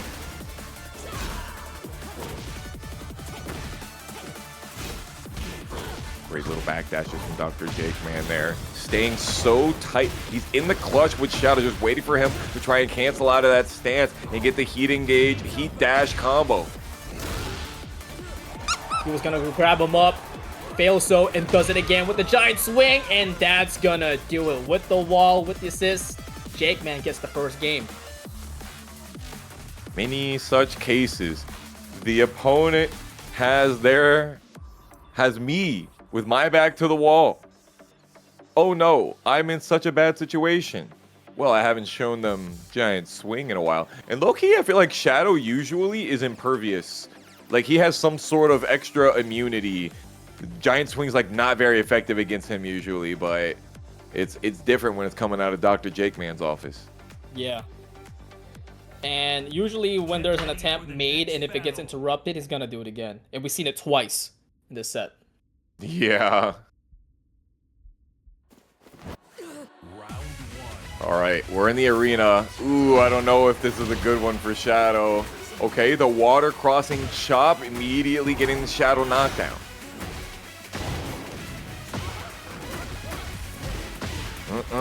Oh my God, perfect wall splat on the Cyclone. Okay, 4-4-2, giant swing. Surely he doesn't do it again. Okay, Jaguar step. And I've seen so much of the instant running giant swing. Now the Shining Wizard's gonna work. Oh. Okay, chill. Oh, there's that sidestep right, finally working on the down forward 2-1. That's the patch change. So you're seeing Shadow use that sidestep right a lot more here. The muscle armor mid though, absorbing, catching him. Off axis, still gets the DDT. Oh man, Heat Smash knows that it's a little bit more difficult to catch female hitboxes. Got to do micro dashes. He dropped the combo earlier because of that and used Heat Smash to make sure he was ready. Heat engaged. Shadow gets punished. Oh, yeah, stop all of that. That little crouch dash in, 4-4-1 plus 2s. None of that. JakeMan still uses running 3. Holy, there's no way, bro.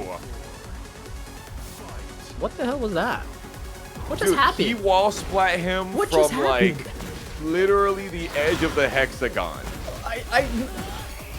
Bro, we're gonna need a clip for that. Chat, help. That was not supposed to happen. Not at all. Tarantula down forward 1. Magic 4. Put him on the floor with the corporate elbow. Tie him up. Oh my god, the Hitman is back. Oh no, the spine cracker into the full combo. This should be it. Go into the wall, goes for the range art, and that's gonna do it. Dr. TheJAKEMAN finished this set with a clean 2-0. And we'll be meeting JoeCrush at Winners Final. That's crazy. Oh man. This is gonna bother us the rest of this set. It's cool though. Oh man, Trizzy versus KingReyJr now. Notice they are not running the Armor King mirror match, which they have been known to do in the past. Last time, Trizzy kind of pieced them up. KingReyJr gave us that. But now, the new change-up. Nerfed Asuka versus Armor King. And Rod Shark popping in with 5 gifted subs here. Thank you so much for supporting. Thank you, Rod. Man, Rod with the $10 match arena donation and oh yeah, B-Fave. Oh man, yeah. Damn, you really went through that, man. Yo, great, good pull, good pull. It's all chat. It's all chat. Thanks, Santa Dude. Appreciate. Oh man, back 4 counter hit, and we got plenty of blood to spit left. But let's not forget this loser side, and this is for a lot of marbles right now, thanks to the Matcherino. And now he's throwing out these wall standing 2s again, able to step the heat burst, and Trizzy punishes Junior with the regular hop kick and potentially breaking this wall. Nope, he's gonna keep the positioning there and add the plus frames and trying to catch him stepping, but Junior able to step out of there and activate the heat smash, but Trizzy just pushes right back in. So interesting, we're not seeing any parries, we're not seeing Sabaki's, we're not seeing sidestep right off of the wall standing 3-1. We know Trizzy loves wall standing 3-1. Down back 4. K tries for more down forward 2s. Look at how much gray life Junior has left. He could really just start swinging. Oh, when's the last time you saw Junior do a normal parry, bro? It's been 2 years. 2 years. I swear it. I swear I haven't seen him like the entirety of Tekken 8. It's season 1. Oh, and there's the parry. And there it is. The down forward 2 into Suzabaki. Everybody gets caught by it at least once. Everybody gets one. Oh no. Really not looking like he's having lots of fun here. Okay, have to deal with plus frames off the heat dash. Little bit of punishment. Let's not forget, Junior knows it all. You can't step off this wall. Oh, but we're gonna step on that one. Yo, Bill Oni with the $50 Matcherino contribution, giving us a $91 total for the prize pool. Thank you so much for that contribution, man. Thank you. Hell yeah. Let's go. Wall running 1+2 gets ducked under. TrizzyTheRapper, not a wall standing 1 enjoyer. He's on that hop kick. The most disrespectful option in the book. And back again with Junior on the wall with the chain grab. And just keeps him there for the positioning too. But Junior just stays on the ground and waits for Trizzy to make his mistakes. And that's when he capitalizes. Yeah, big back turn damage there. Could have been more. And getting slapped up in the middle of the wall, standing 3-1. Again, he's not stepping right. Get that punished. Thank you so much. I know you love a hop kick. No, I'm not going to duck. What makes you think I would duck? You just sat there and hop kicked me like 3 times. And then he tried to go for the grab, and then that's when Junior ducked. Fool me once, fool me twice. I'm going to get this round up on you. Junior gets game 1.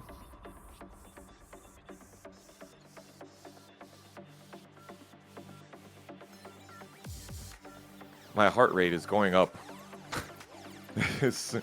I don't know what it is. It's like Junior is super calm in these situations, and we're on the arena underground, and everything is explosive, and Trizzy is unpredictable as about when his hop kicks will come out, and so I'm always like on edge for when they're gonna happen. He's very opportunistic, and Junior's just so calm. So I feel like he just puts all of the tension on me when we're watching, bro.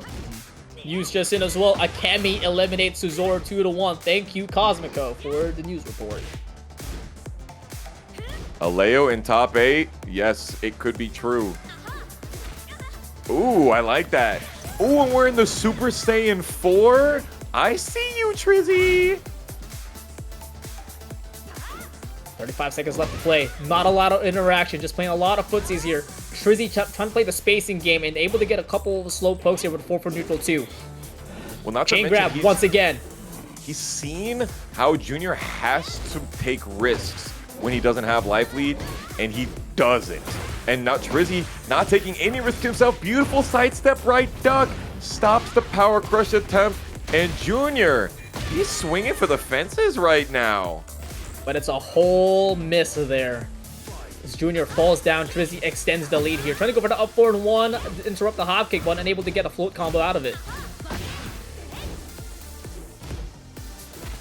I'm loving the conservatism by Trizzy. Boom. Another one. Oh, we flip you over. Gotta keep you back up against the wall. Trizzy staying cool as a cucumber, and even at that range, you can't get 4-2. Unfortunate. Good change. Good change. Good change. Yeah, we like that. Oh, hot kick, brother. 4, 3, 2, 1 gets the tornado too. Nah, doesn't get the wall. Okay. And just like that, Junior equalizes the health here. It actually has the advantage here. 50 seconds left to play after that heat smash. Oh and God. Trizzy able to get the whip punish. And now he's got the lead. And Nah. Junior goes into the straight rage arch. And that is a 13-frame punish that Trizzy's going to take. And he's sitting on survival point. Low-key, I feel like you play the grappler and you don't punish with a grab. What are you doing, bro? And whatever gets the job done, baby.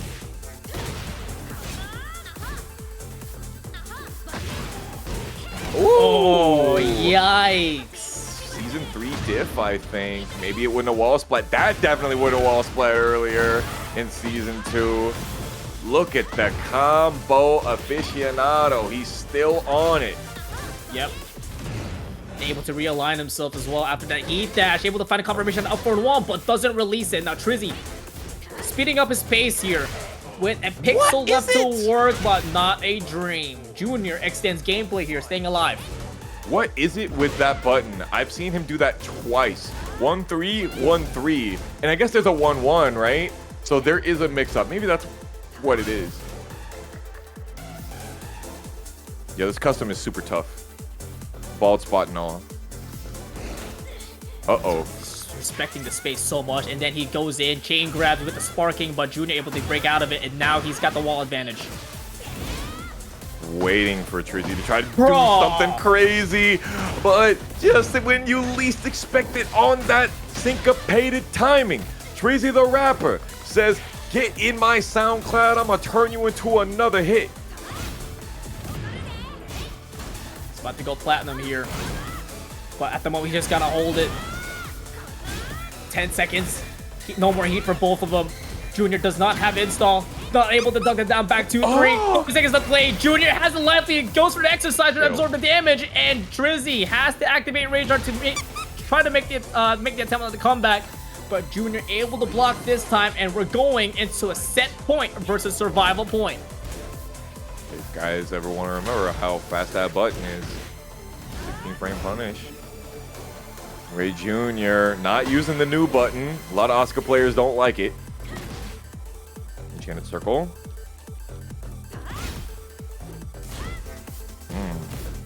Trying to play some spacing traps here with Trizzy, but Trizzy trying to go for the unheat enhanced spit, thinking that Junior don't got them reactions like that. Bro, he's way younger than you are, and Junior realizing that he's realizing that he's really playing conservatively, and Junior's like, I'm not having this anymore, so he has to take initiative, and that's exactly what he did. Tonight mainly has been the Jun and Leo show. Yeah, definitely a lot of Jun. And mostly it's Swojguy. This is the third set that we're seeing Swojguy on out here with. Okay, I see you with the Pokemon Master style aura on this mustache. And Akemi sticking with the OG, getting the wall standing 4-1+2. Pokemon Master is about to catch him up here. Yep, great float here. Great tailspin to carry all the way to the wall and finding the time to activate heat too. Oh. Nice. Oh, didn't get the guaranteed follow-up after the forward. That's fine. No, I'm not going to go and fall for that. Thank you very much.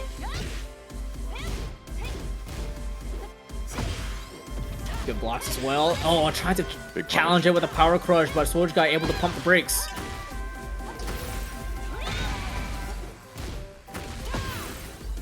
Great block on the low, but still doesn't have the life lead. Doesn't even recover enough, but that's gonna do. The full crash down wall +2 is gonna get the counter hit, and the Akemi converts it into a round win.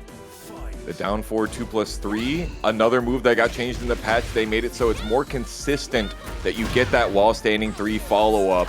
It means it makes it so that it leaves the opponent closer to you on those counter hits. There we go. Forward 4 gets the knockdown. Oh, that's guaranteed. Nah, doesn't want to go through the wall. I respect it. Yeah, he wanted damage potential there, and he's gonna keep the wall for next round. Akemi, 2 rounds quickly here. Swojguy looking in trouble in game 1. Woo! Counter hit, can, numero uno for Swojguy. This is a lot of damage here. Beautiful blocks as well. Rewards himself with the best wall position he could ask for, but loses it instantly as Akemi unable to break the grab. Uh-oh. You don't want to get hit by that one. Guaranteed already goes through it. Loki, I think you would have rather had just the wall stun and be able to get your own splat through, but is what it is. Still has the tornado. Can we get all the way? Yeah, of course we can. Doesn't get the best of the wall combos. Had too many hits already. Yep, too many hits, but not a lot of time left for Swojguy. And not a lot of chances. Getting caught by that heat dash and falling down with the no round brown. We've seen quite a bit already of Akemi using the forward 2 as a hit confirmable string. We saw it at the wall in the corner just a little bit ago with the forward 2, little bit of delay to hit confirm the 1, and there right at the end, forward 2, 1+2, counter hit, got the engage into the confirm heat dash combo, and that was all they wrote. Akemi was very composed there. I love the defense by Akemi. Like, any kind of lows that Swojguy was starting to dish out, he was able to scout it out. Very, very. They made a small change to Leo's wall standing 4 1+2, and basically, like, a lot of times if you hit wall standing 4 1+2 and you're just a little bit late, the 1+2 doesn't come out. It's not like you can hit confirm it now, but it's a little bit more lenient on the execution side. And Akemi's definitely been doing a good job making sure it comes out. And now game 2 is happening. Swojguy's tournament life is on the line. Goes in straight for the attack, goes for the generic grab, and Akemi already down 70% health. But able to get the forward 4, but again, no conversion. But nicely done to bait out to Sabaki, but unable to block the counter hit. Cans. Sabaki into cans. Diabolical work. Turn steal into no, not your turn yet. Am I watching Swojguy or KingReyJr? If they really Crazy. wanted to nerf Can, they would make it punishable. Oh! Punish, That's punish, nasty. punish, punish. Nasty work. Can we get over to a wall? Nope, too far away. And we're in the second round, by the way, and Swojguy has the gold medal. Wow. Back turn into the optimized combo. Immediately goes for the tornado flip and knocks him down to the for the knockup. Guaranteed. Goes for it again, but Akemi responds back with the Rage Art. So 13 health right back and a lot of damage dished out to Swojguy. That's a lot of recoverable for Akemi here as well. Oh, doesn't finish the string. And just like you said earlier on, sniffing out all of these lows and getting the perfect punish. Crucial there for Akemi.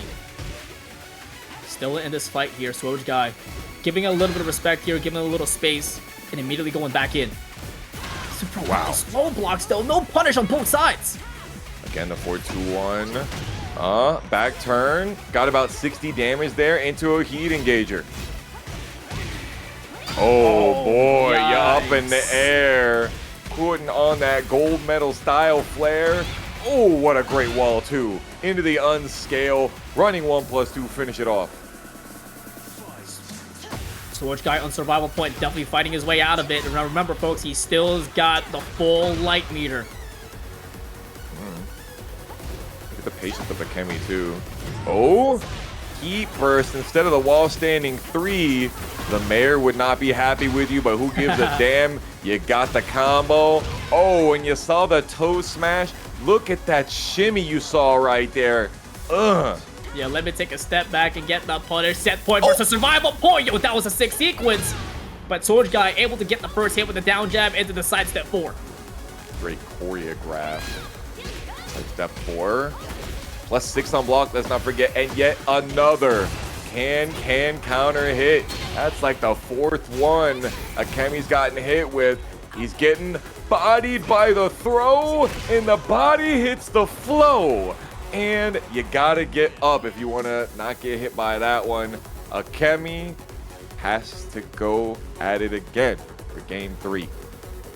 What a turnaround there for Swojguy. Staying alive, going back and forth, but Akemi's defense is still pretty solid, especially with all the slows thrown out, just like how it was in game 1. I just want to highlight yet again that Can down 3+4 from Asuka and Jun did receive a nerf. I'm going to read off the patch notes right here. Again, Can went from 25 damage to 20 damage on the first 2 hits. And that is stopping nothing, because the big thing is that it's 15 frame startup. The big thing is that it's a 5-frame low crush, and just those 2 things combined with it being a counter hit launcher is all you need. It doesn't matter if it does 2 damage. It gets them up in the air. And that's what matters the most. All right, game number 3, Swojguy gets the first blood. It's still trying to go for the low, and Akemi blocking their ankles. Okay, back 1-4s. Oh yeah, forward 4 in a heat smash. Nothing you can do about that.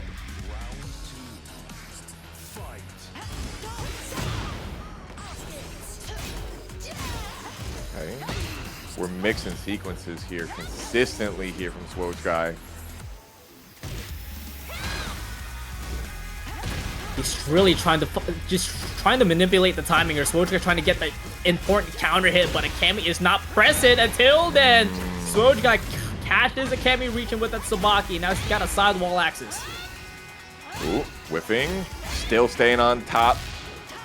Oh, locked down. Locked in, off axis with the wall, but still uses the down 4 to finish.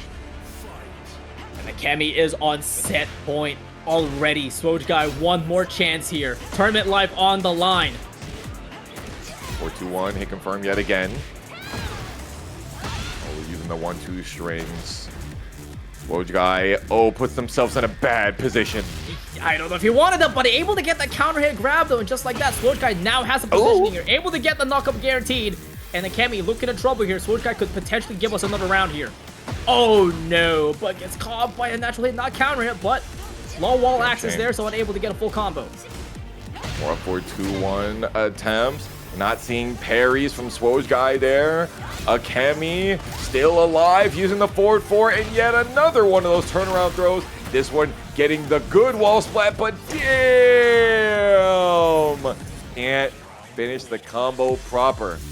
Huge block on the Hell Sweep. Swojguy staying alive here.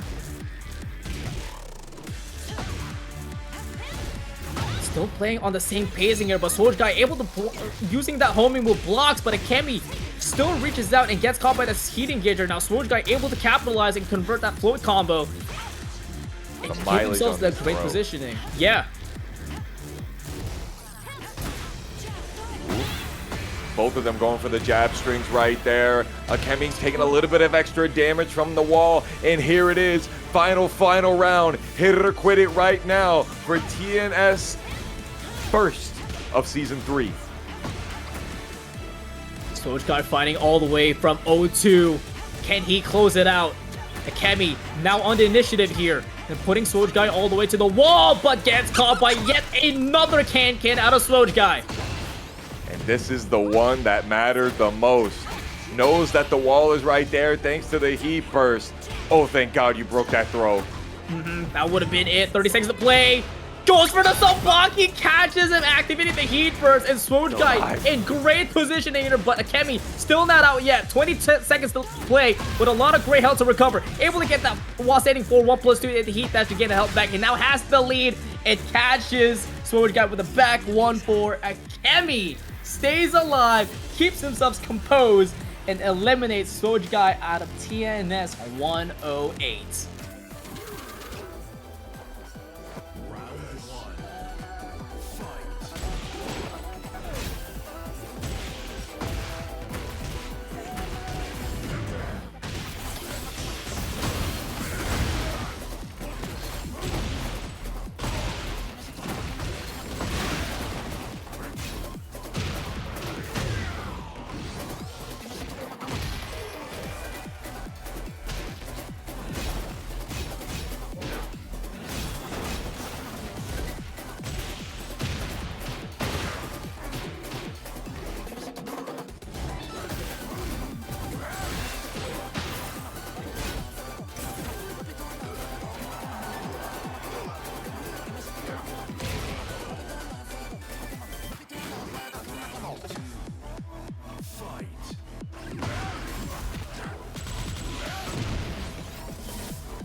Okay, holy, the red dirty bubble opening up JakeMan yet again. I still don't know which button I hate more, muscle armor or the dirty bubble. I think it's the bubble. Just a bubble. Which, by the way, they did not change. They didn't change either of those things in Season 3. Back to basics. Oh, that's gonna kill? Yes, it will. The rage art ain't gonna connect, and JoeCrush escapes catastrophe. Ooh! Yep, too far away, couldn't get anything off of that. Okay. This is the style Joe loves to play. He's got 10 hit strings happening on him. And Joe, you thought that you had it labbed out, huh? That was not the option. And it's crazy too, because JakeMan even challenged it and won successfully to get that back 1-2 tornado flip. But overall, JoeCrush has won the battle here and putting JakeMan all the way to the wall. He's got the life lead, he's got the heat advantage, but damn, the muscle armor absorbs his plasma bubble too. Therefore, he's got the life lead, but not on the offense. Okay. 20 seconds left to play, no longer have heat. We got an ad on the right side. We ain't getting out of bed because we're in Tampa Never Sleeps. Are we getting warmed up? Putting you over my knee. Yes, sir. Guaranteed with the back 3. Oh, the counter hit shove. JakeMan always on those. Staying with the crouch jab. But, man, that 2 jab from Joe just cannot beat it. Yeah, finishing up the pulverizer string as well. JoeCrush trying to get that shimmy out of there, and JakeMan nicely done to keep his foot planted. Oh, just straight jabs out of Joe. Controlling the match right Yeah. now. But remember that shove has 8-frame startup. So JakeMan, if he's tight enough, you know who he is, he got those. Back 1-2, let it rip. Remember, folks, this is winner's final, so it is a first to 3 territory. Okay. Shuts him up with the STF. 30 seconds left to play. He does have heat left and uses it with the heat smash. Trying to get with the mid, but gets caught by the accordion punch. Got the 14-frame punish. Ooh, the running king onslaught. They say it's reactable. You just got a new PC from iBuyPower. What's going on? Don't worry, he still feels the power. Ooh. Double fister right there. Able to get his first advantage with the heat engager, but JakeMan trying to scout it out with the muscle armor, trying to get his own as well. But nicely done to duck the boot into the giant swing, but JoeCrush able to break out of it. Gamma Howl lets it rip into the heat smash. Okay, running 1+2. Charge it. Ugh. He knew that the full crusher was coming. He knew. Look at all the great health as well that he's able to recover. He still's got heat to work with. 25 seconds left to play. JoeCrush is backing off to the wall. The trade is insane. Oh, he canceled. He canceled it. If he didn't cancel it.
TakeMan has round 1 of game 2, but making some noise. Did JakeMan try to hop kick there? I don't know. Damn shame. Popped up. Ooh. Able to get the counter hit shove though. Had the life lead temporarily, but JoeCrush immediately waking up with that pulverizer and equalizing the round count. I do calisthenics in a 3-mile run every day. Yo, jealous. I wish I had your bid. 4-2-1. Heat engaged. Pushing him back. 0 into down jab. He's staying frame tight so consistently. But Joe fought his way back out easily. No headbutt for you. I guess maybe Joe thinks that the headbutt from Gigas is too slow. Ooh, speaking of too slow, couldn't get the pickup off the wall. Look at all the pushback, and still JakeMan was able to run up on him and get him. Oh, that could have been a whip punish as well. That could have been a 4-2-1, but able to get that generic suplex. 20 seconds to play. He's trying to go from 4 for neutral to Oki, but able to win out with a super kick. Back 3. Yes, sir. Okay. Running 3 still catches you off axis. What happens when you're playing big bodies? Down 4-2. What you ducking for? Did I do a lot of jabs that maybe make you want to duck? The mind games, having the layers, but getting caught by the 4 for neutral 2 counter hit into the layer follow-up. But JakeMan just gets caught by the retaliation of the big boot out of JoeCrush. And now he gets set on rage, but able to find an opening to activate the heat burst. But not a lot of help to work with as JoeCrush erased the remainings of it. Bruh. The wall standing 2. So, like, wall standing 2 into the back 1+2 instead of playing the rest of the string mid. They're ready. They're locked. What a quick shove counter hit for him. That's the advantage here. Beautiful whip punish as well as the full crush down back 1, but JakeMan doubles down on the low and able to react to that time. Nah, 4-2+3, definitely too linear. And maybe JakeMan taking a little bit too much liberties. Oh, he still got him. He pressed. He pressed after the 2 jab. You don't do that. No. Oh no, he did 4-4-2 thinking he had more range. He thought he had more carry, and that's gonna drop the combo, and JakeMan capitalizes on that mistake. It is now 2-0 on JakeMan's side.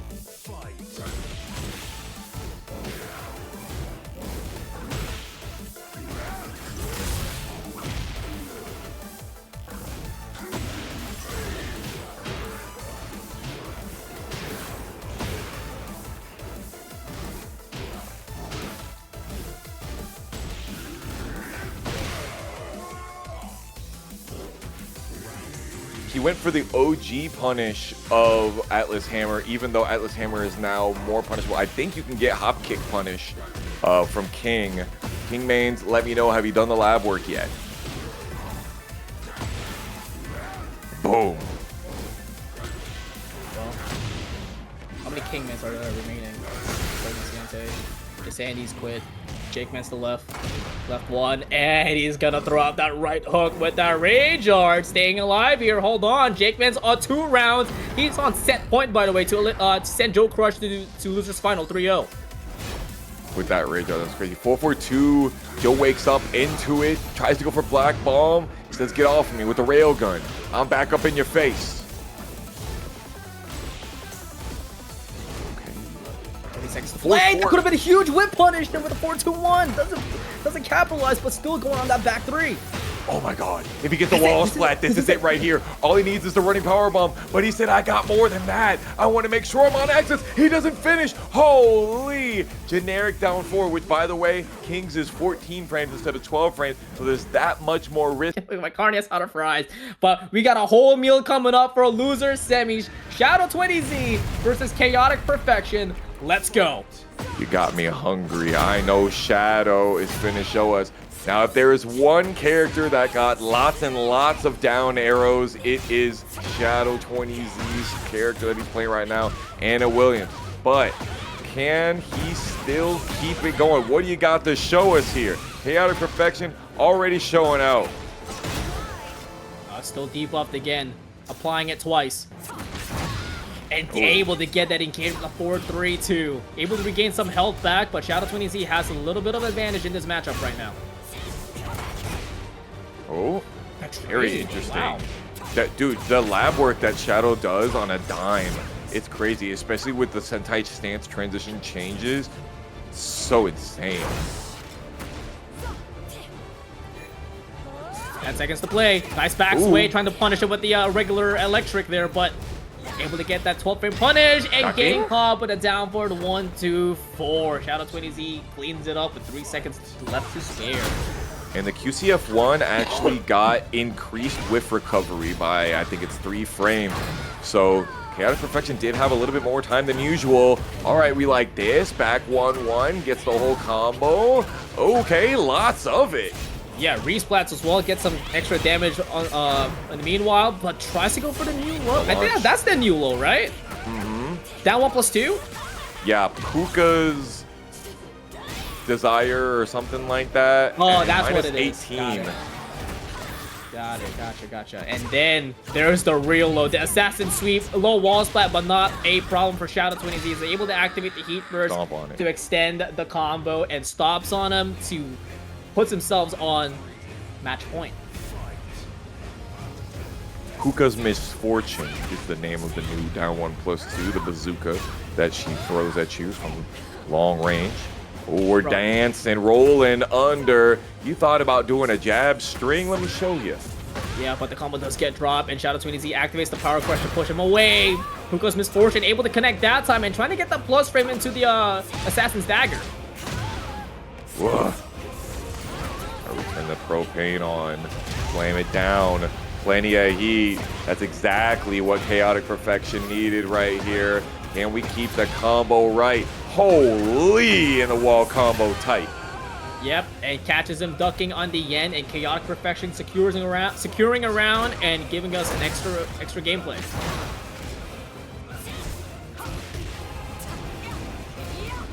Ooh, Oh, don't worry about no that. sidestep. Yeah, no sidestep. Yeah, and no interruption in the middle of the string either. It's Oh, still 10 caught frame him. interruptible.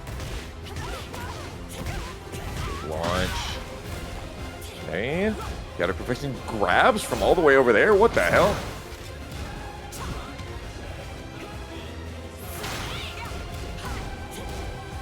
They're swinging. They're trying to find an opening. 30 seconds left to play. No counter on dot low. Trying to find that guarantee, but able to thread the needle once again with that heal. Boom, all natural in heat. Yeah, you overextended there, little man. 15 seconds remaining, though. Gonna be hard for Shadow to come back with no recoverable. But remember, it's always Shadow time. Never forget, it goes for the mid-heat dash. It catches Chaotic Perfection dunking, and that is Chaotic Perfection for Shadow's Anna. It's always Shadow time. And I want to make note here, that button that he used, the full crouch down forward one, it's -12 on block now instead of -10. Just a little piece of knowledge for you guys in case you guys haven't had your eyes on the patch very often. We're not seeing a lot of 2-jab anymore because 2-jab counter hit no longer gives QCF1. Not too much of the down forward 1-2 4, but we're seeing a lot of the 1-2-3. The mid option, the mid hop kick that Chaotic Perfection has gotten hit by quite a few times. What kind of things are you seeing, Spirit? The usual things, to be honest with you. I feel like nothing has really changed at the moment. It feels pretty For Shadow. straightforward. Yeah, for Shadow. Yeah, like if this was Atif, it'd be completely different. Like 2-jab not being a part of the game plan at all. I'm sure he's like, okay, we're not playing this character anymore. You know? It's just he's playing it like how Shadow played it in Tekken 7. I mean, sorry, how he played Anna in Tekken 7. That's how it feels. Right. Agreed. Ooh. Tried to sway away from me. Much too slow. I know you got a new move out of back 3, but I don't think you're hitting it today. Ooh, just the slightest of delays on the last hit of that string. Yeah, trying to roll out of trouble, but getting caught by the disobey into the Dragon's Breath follow-up, and Chaotic Perfection able to get the first round, but on the second round, Shadow 20Z able to get the first hit with the Assassin's right-hand dagger. Ooh, betrayed. Okay, chill. Assassin's dagger again, whiffing. Woof. Big wall splat. Shadow gonna get put into the corner. Dude, he loves that. Chaotic Perfection loves that move. It's good.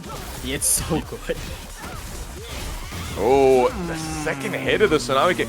He is doing so good at delaying his options. Extra damage from the Heaven's Wrath throw because of the wall there. 2-3 and down 4-1. Perfect spacing. Goes into the Chaos Judgment after, just in case you thought. Shadow 20Z equalizes the round count here, but Chaotic Perfection Oh, trying to find some momentum here, trying to take advantage right back and pushing Shadow 20Z all the way to the wall, trying to get that power crush, but Shadow just keeping his foot planted. yeah, foot on Chaotic Perfection's neck. Man, he just cannot get the Electric Wind God Fist punishes here, but the throws are landing consistently. Oh, how did he know? He just sat there. He just sat there.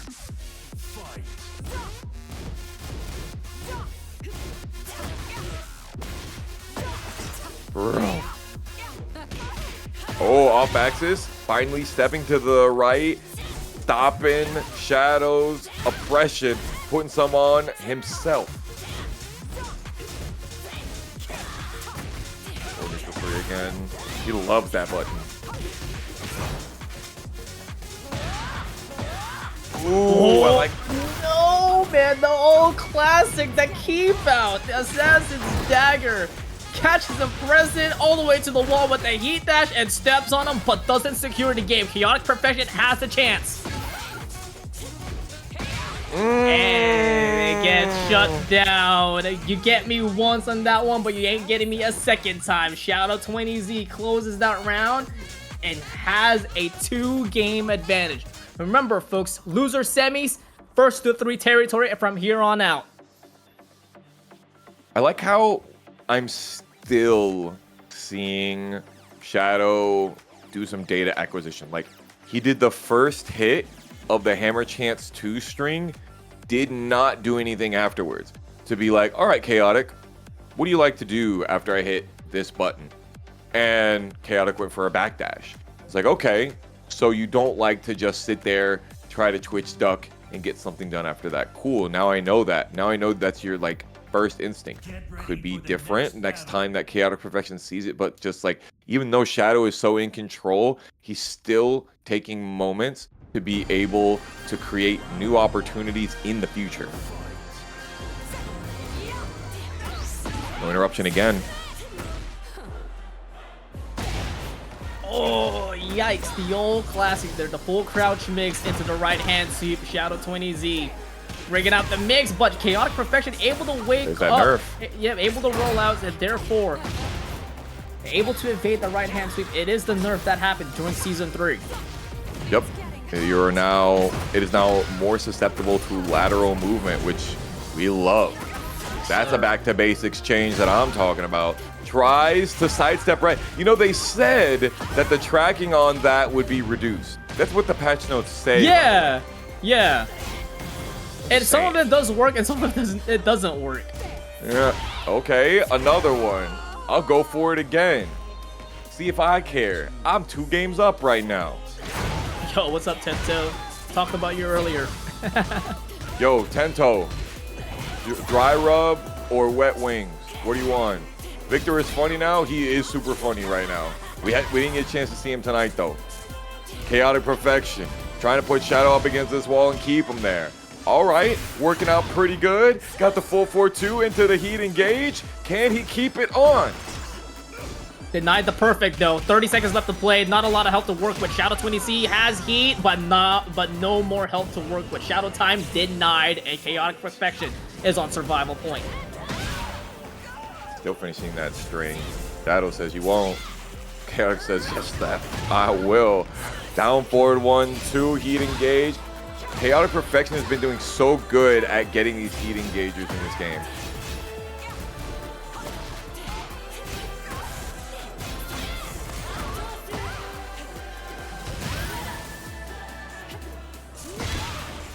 Ooh, don't you dare stay on that floor.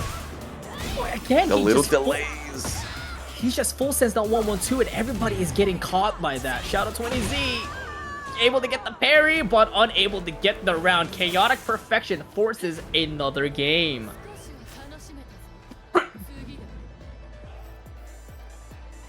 Yeah, and then I can't say that we have seen a lot of the 2 big Sentai stance transition changes.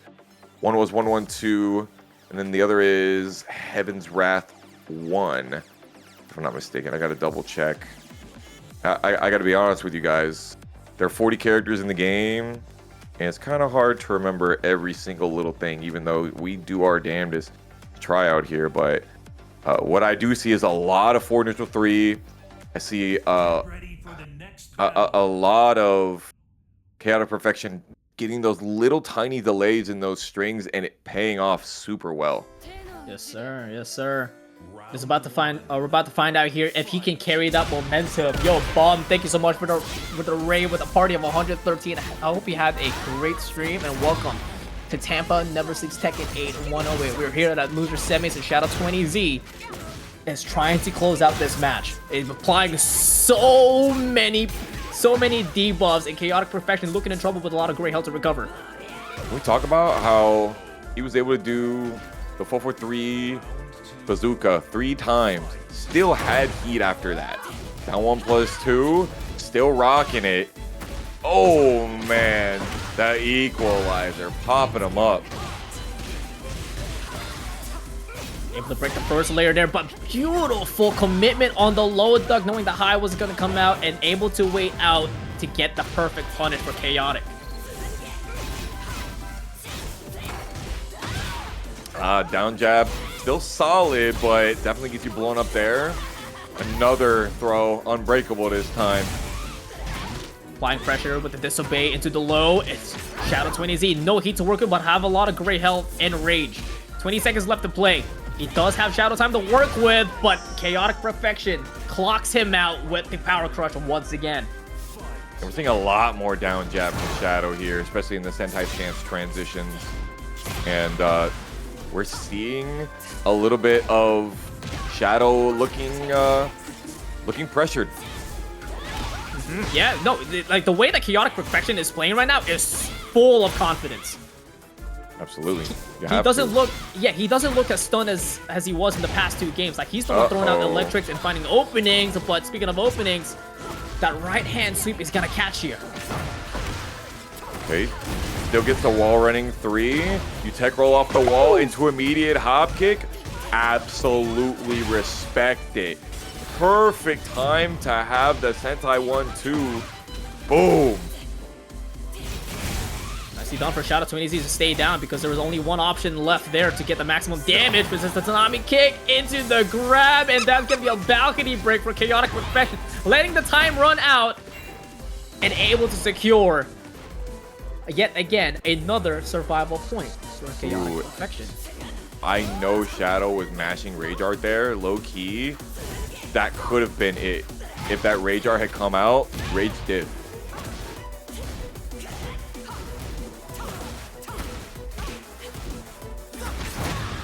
There it is. Still in there with the 4-4-2-2. Oh, that should not track. Fight me. Yeah, I think it was trying to step the right hand sweep incoming, but getting caught by the up 4-3. And I agree with you. That should not track. But you know what's tracking right now is this back turn confirmation by Chaotic Perfection. But Shadow20Z using that wall jump to change the positioning here. Now he's got the wall advantage. Stepping on him. Ooh, he said I went low twice. I bet you think I'm gonna do it again. Caught him ducking with the bazooka out, and Shadow20Z is on set point to eliminate Chaotic Perfection. Even with the trade, he's able to get the follow-up after that knockdown. The offense, but stopping in his tracks once again with this hop kick. Chaotic Perfection. Able to get the wall carry into a potential wall burst? No, but he does put him in the most corners of corners, but Shadow20Z able to step out of there and finding that hell sweep to get the wall explosion this time around. This could be big. Now, Shadow has to do something to get himself to another wall to keep everything pressured. Not bad, but Chaotic Perfection fighting his way out. Beautiful block out of the right-hand sweep. Heat, with the heat addition as well with lovely Tom. Able to get the punish, came into the wall, down for 1+2, and stepping on Shadow20Z to give us a final game. Looking like a deja vu, but a little reverse roll, don't you think? This one right here is gonna go down in history. Chaotic Perfection showing out here, and low key, like I look at the patch notes, right? Down 2 counter hit gives the new stun. We haven't even seen it. Down back 2, which is the Jewel Snatcher, is now +3. We haven't even seen it. 1-1-2, we're barely seeing any of that. Like the Sentai stance transition on that is different. We're not seeing the new move out of the back 3. Like, this is straight up Chaotic Perfection doing Chaotic Perfection and what they've done for the past 2 years. And finally, this is your moment. This is the only game that matters. The rest of them, they don't mean nothing. Here's the one. Let's see what Shadow's gonna do now that he's on Zafina. Yeah, he went to a final boss this time around. Shadow20Z switching things out. But damn, able to get that back sway, making Shadow whiff and able to get that engager. But Shadow20Z able to get that parry and able to get that install as well.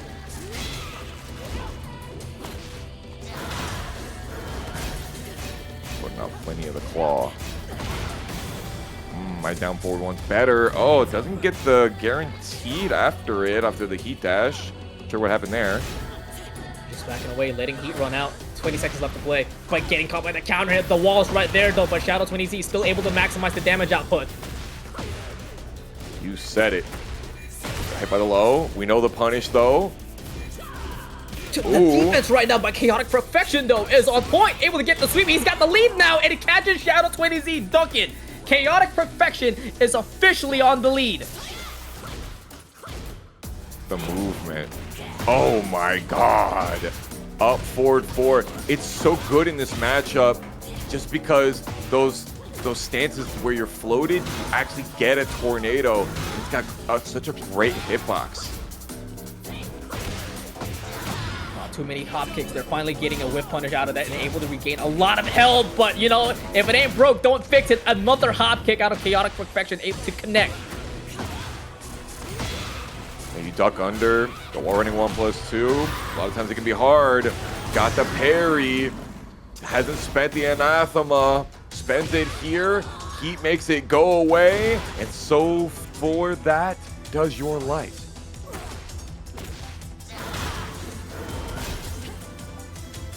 One to one. I love how Chaotic is just like resetting the spacing so well and then just locks back in to interaction. Yo, Lee. Chaotic Perfection is on something different tonight. I don't know what it is. Dude, it's the top 8 buff right here. He wants that top 3 spot. Counter head down back to you, but no trade. That could have been a tornado. Get even more. Oh, the parry. Follow up, no connection, Dragon Spread, no punish out of Shadow 20Z. Has to use the heat dash. It switches up positioning, but able to break the grab. Does he rage art? Nah. Low key, he definitely was trying to bait that rage art right there. Over 3, both of them in rage. 7 seconds remaining. Doesn't do the hop kick there. He waits for a little bit, and there it is. Holy! Again! Chaotic Perfection with these hop kicks gives him set points. He has 2 chances to eliminate last week's champion. That was nasty work. 19-time champion Shadow 20Z. I think 20 actually has got to stop Chaotic Perfection. He's got to run the gatekeep. All right, Chaotic took a lot of health for that one, but he's got the heat to show for it. Down to 1+2. He's on his ass. No more heat to work with, but he does have position. No wall splat there. Shadow, almost on rage, able to get the whip punch with the heat engager. Tries to go for another hop kick there. Back turn. No. He's going for something tricky. It didn't work out. Chaotic Perfection back dashing into the wall. How about you get heat dashed into the wall? Guarantee? No? Oh my god, down 1. Final round. And we are in limited space. Not a lot of room to work with this time. One combo is gonna send straight into the wall. Ooh, got the back dash, but I've seen the whip punishment. At this rate, you need to be tight. Really good activation of the heat burst. Beautiful blocks there and beautiful punish. Tries to go for the parry, but goes for the heat low, denying it. Still has heat. Runs the heat smash. Unbreakable throw. Extra damage from the wall. Oh, you know that he was gonna do that. He hasn't run a hell sweep in a minute. And Shadow, he just knew. Oh, but he dropped it. Oh, Power Crush! Using the install. A pixel and a dream for Chaotic Perfection. Nice block on the No way low. he doesn't heat smash right there. Down jab into the low and the 7.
No, we didn't. No, we can hear didn't. it. Hell yeah. Wait a second. Praise. I just saw Joe's camera and they were like, oh, we're stuck. No, we're on the we're in the real thing. Let's go, boys. 2-0 for JoeCrush.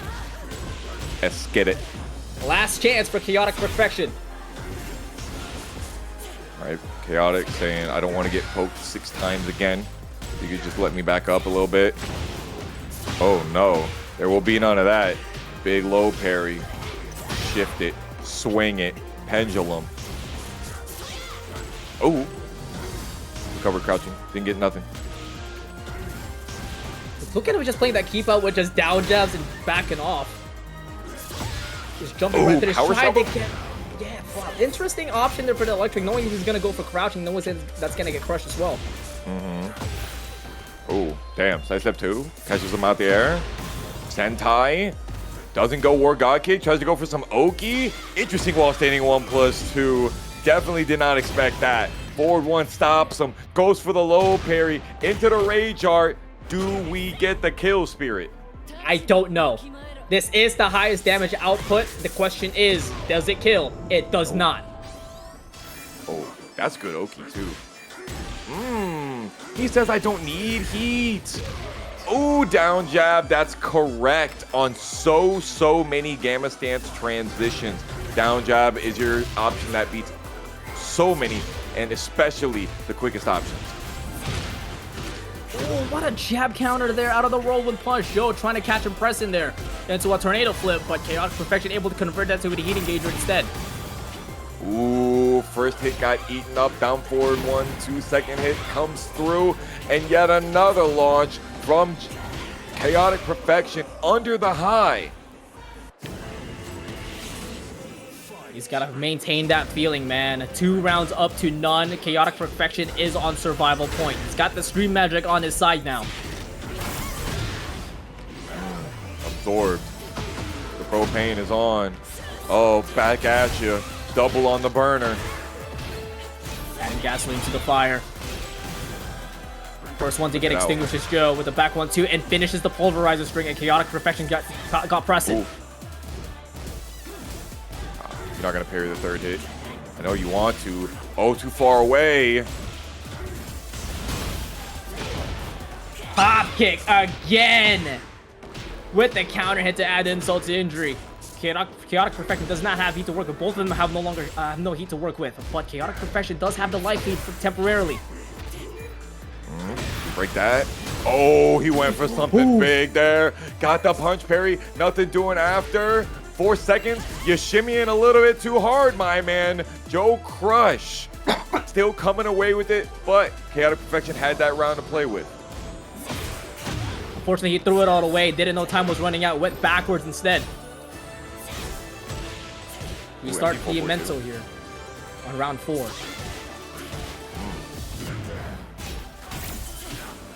You're wasting that heat away, girl. Use the last bit of it. Doesn't go for the dash. No punish as well for Chaotic Perfection out of the back 1+2. There's hesitation happening from Chaotic Perfection. Hesitation that we hadn't seen earlier.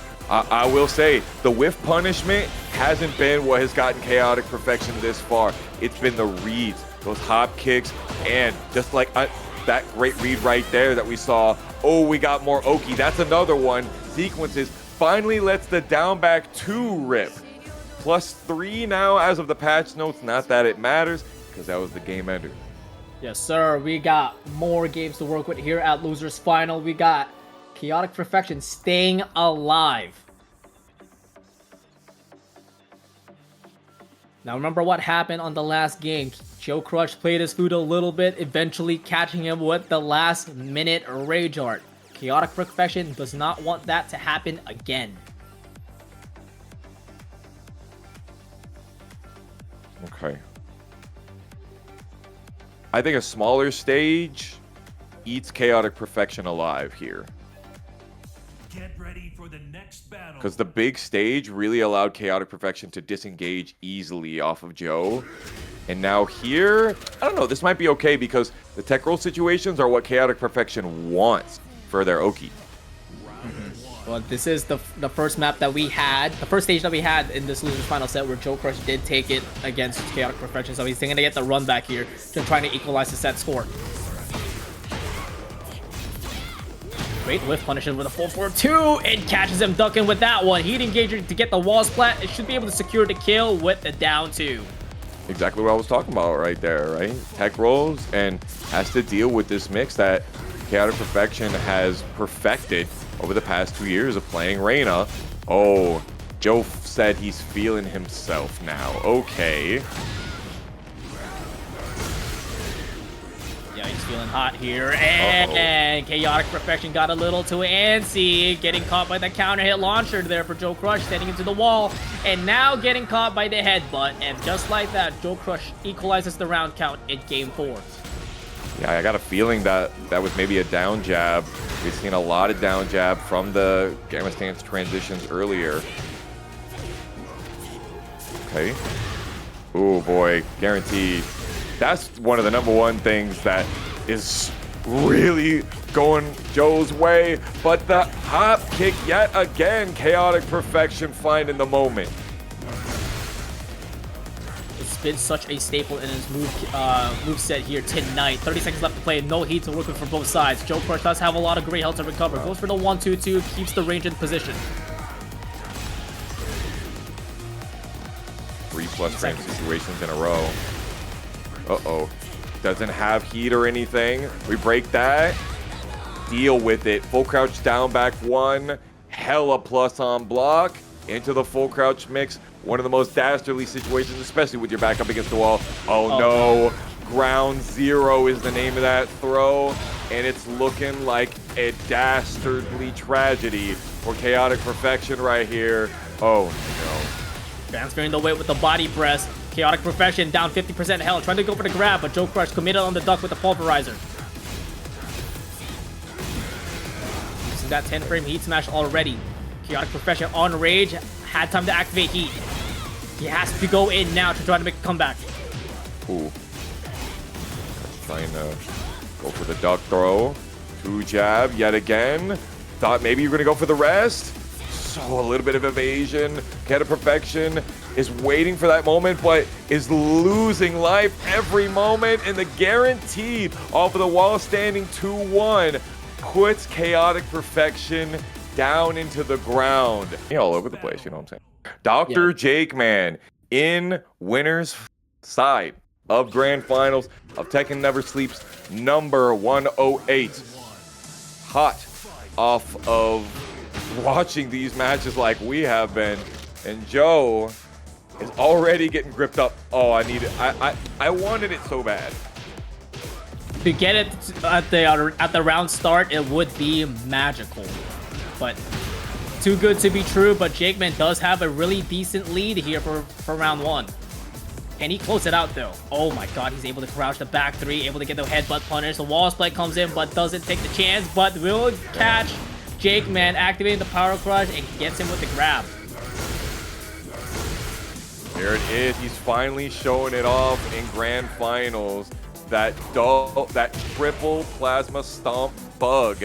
Surely it's a bug, right, chat? That allows him to get that. God. It's finally. I told you, man. He wouldn't do it against Chaotic. He would only do it against someone else. Yeah. He waited, and I feel like we didn't say, oh, that's a bug, you can't use it, because it's not truly, game breaking kind of bug. Man, he still broke that throw. Oh wow, what a cancel out of the muscle armor with a quick down back 1 there. Oh, now he's showing jackhammer as well, which is another move that got buffed. Ooh, hop knee. Joe in the air. Strong aerial tailspin. Doesn't get to the wall right quick, but still uses the running 3 to pop him up. What a counter hit throw break out of the giant swing, but JAKEMAN's still able to close it out with the back 3. Oh, the triple plasma stomp is very real, guys. When you see that combo counter count up, it is very real. You can't do nothing about it. He's going to show you some more, I promise. Yeah, and pay attention to the damage count as well while you're at it. Jabs. Beautiful backdash into the back 1-2. Knew that Joe was just going to keep pressing on his autopilot. E. I love the mix of offense that Joe is just dishing out. Just simple pokes, but it's always different. Mid, low, mid, low. The sequence always changes, and now rewards himself with the full-on combo from the side. While Axis able to peel it off, but JakeMan wakes up with a rage art and catches JoeCrush. Press it. JakeMan able to find a lifeline here. Yeah, nothing that he could do. He was locked into the Gamma stance transition. Well, he tried for the full crouch down 1+2 there. And JakeMan runs it and scums it out with the alley kick. That's a true king main right there. And counter hit as well to add salt to the wound to getting that second hit guaranteed. Low parry, get out of here. Backdash low parry. He's ready on these option selects.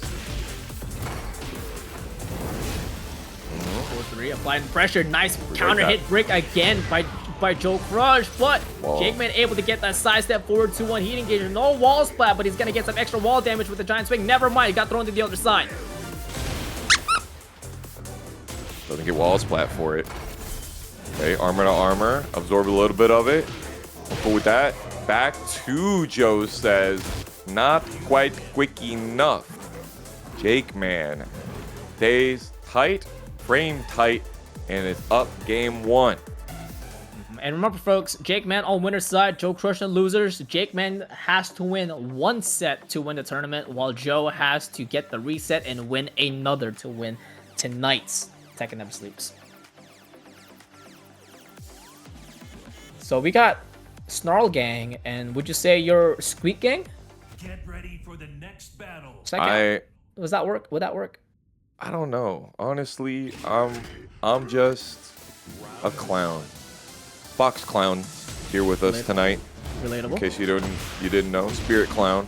Spirit Clown, yes. You know, it's the other dimension where you found with that other guy and absolute garbage. What's think of his name? Absolute garbage. Oh, absolute trash. Yeah, actual garbage. Actual. Yeah, Fantano and actual garbage. Oh my God, he got all of that off of the wall standing 3+4 full charge. Sheesh.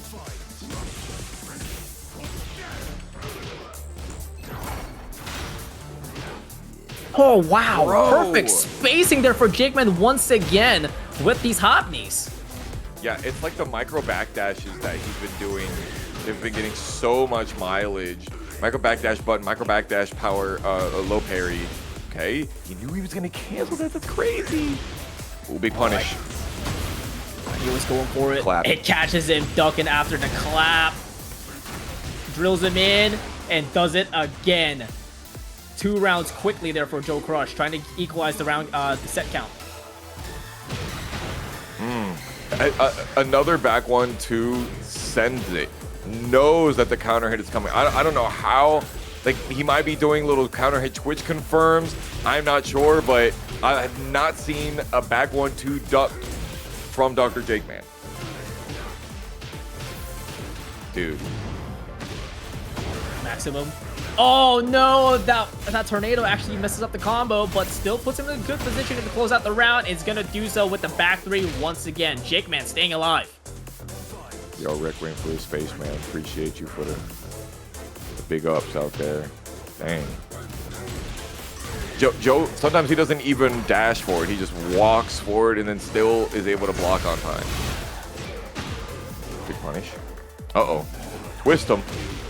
Big throw. Puts him on rage now with the chest bump. Again, he knew he was going to cancel the 1+2 string. How did he know? Damn, just kick him off the balcony. This should secure the round here, secure the game for Joe. Yep, gets the wall splat and drills him once again. Leaves on a magic pixel and closes it off with the down back 1. JoeCrush brings us to a 1-1 score. The full down back 1-1-1-2. I gotta think that maybe he was going for an instant full crouch down back 1-1. Possibly. Still worked out really well for Joe. I gotta tell you, man. Looking like we still got a pretty long night ahead of us. Oh yeah, it ain't over till it's over. You know, when these two up on the screen on grand finals, it's never over. We're expected a long set. How many game 10s has JAKEMAN have to deal with, man, throughout all of Tekken 8 years? How many the time span How of many of them Tekken. has he forced? Really? A lot. A A lot. lot. I feel like a lot of times it'll be JAKEMAN gets a reset, and then the reset goes pretty fast. It happens with Joe as well when Joe comes on loser side. Both of these guys, two sides of the same coin, South and West Coast, battling it out here for TNS number 108. Specialty in their own character, able to get that capital punishment on JoeCrush. JAKEMAN, full combo in, and finish it off with a running power bomb. For two. Oh, he knows that the make some noises jab floatable catches him out, and that's the end of the round.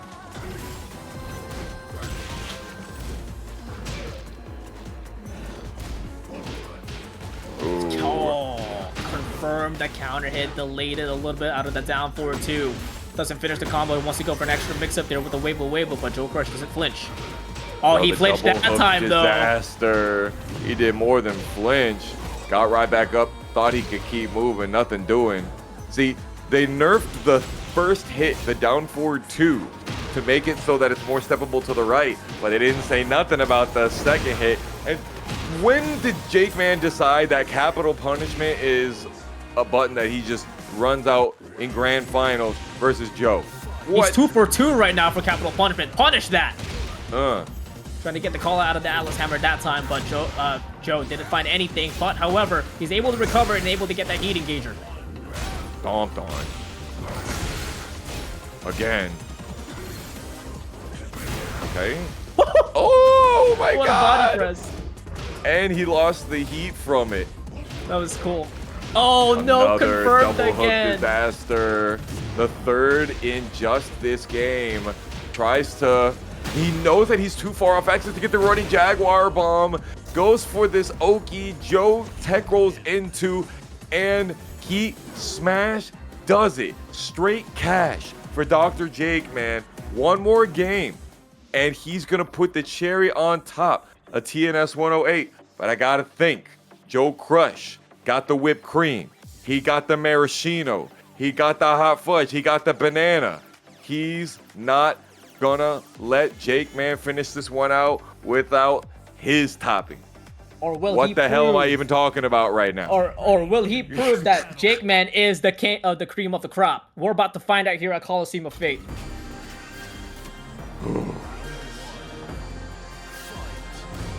I'm about to go out to Checkers after this and get a shake. Okay, you can't say that out loud. Oh yeah, you are a Checkers fan with the shakes. I forgot. Oh yeah. You are, yeah, that's like a staple for you. But speaking of staples, look at that running power bomb and taking away 50% hell with another Oh my God. confirm out of the double hook disaster. Tony, this is looking like a disaster here for JoeCrush. It is. The Paragon Prime Minister is looking to get unseated. Oh my god, beautiful backdash sidestep. I'm gonna down jab here. Imagine thinking that you could do that against my character. Whoa! What a round start calling by JAKEMAN. This time JoeCrush gets caught with the jab, counter hit with the full gut punch, and JAKEMAN is just carrying this momentum until he gets caught by the grab. Oh wow. Back 3-1. That was dastardly Oki, but wasn't quite off axis enough to make JAKEMAN get hit by lots more than that.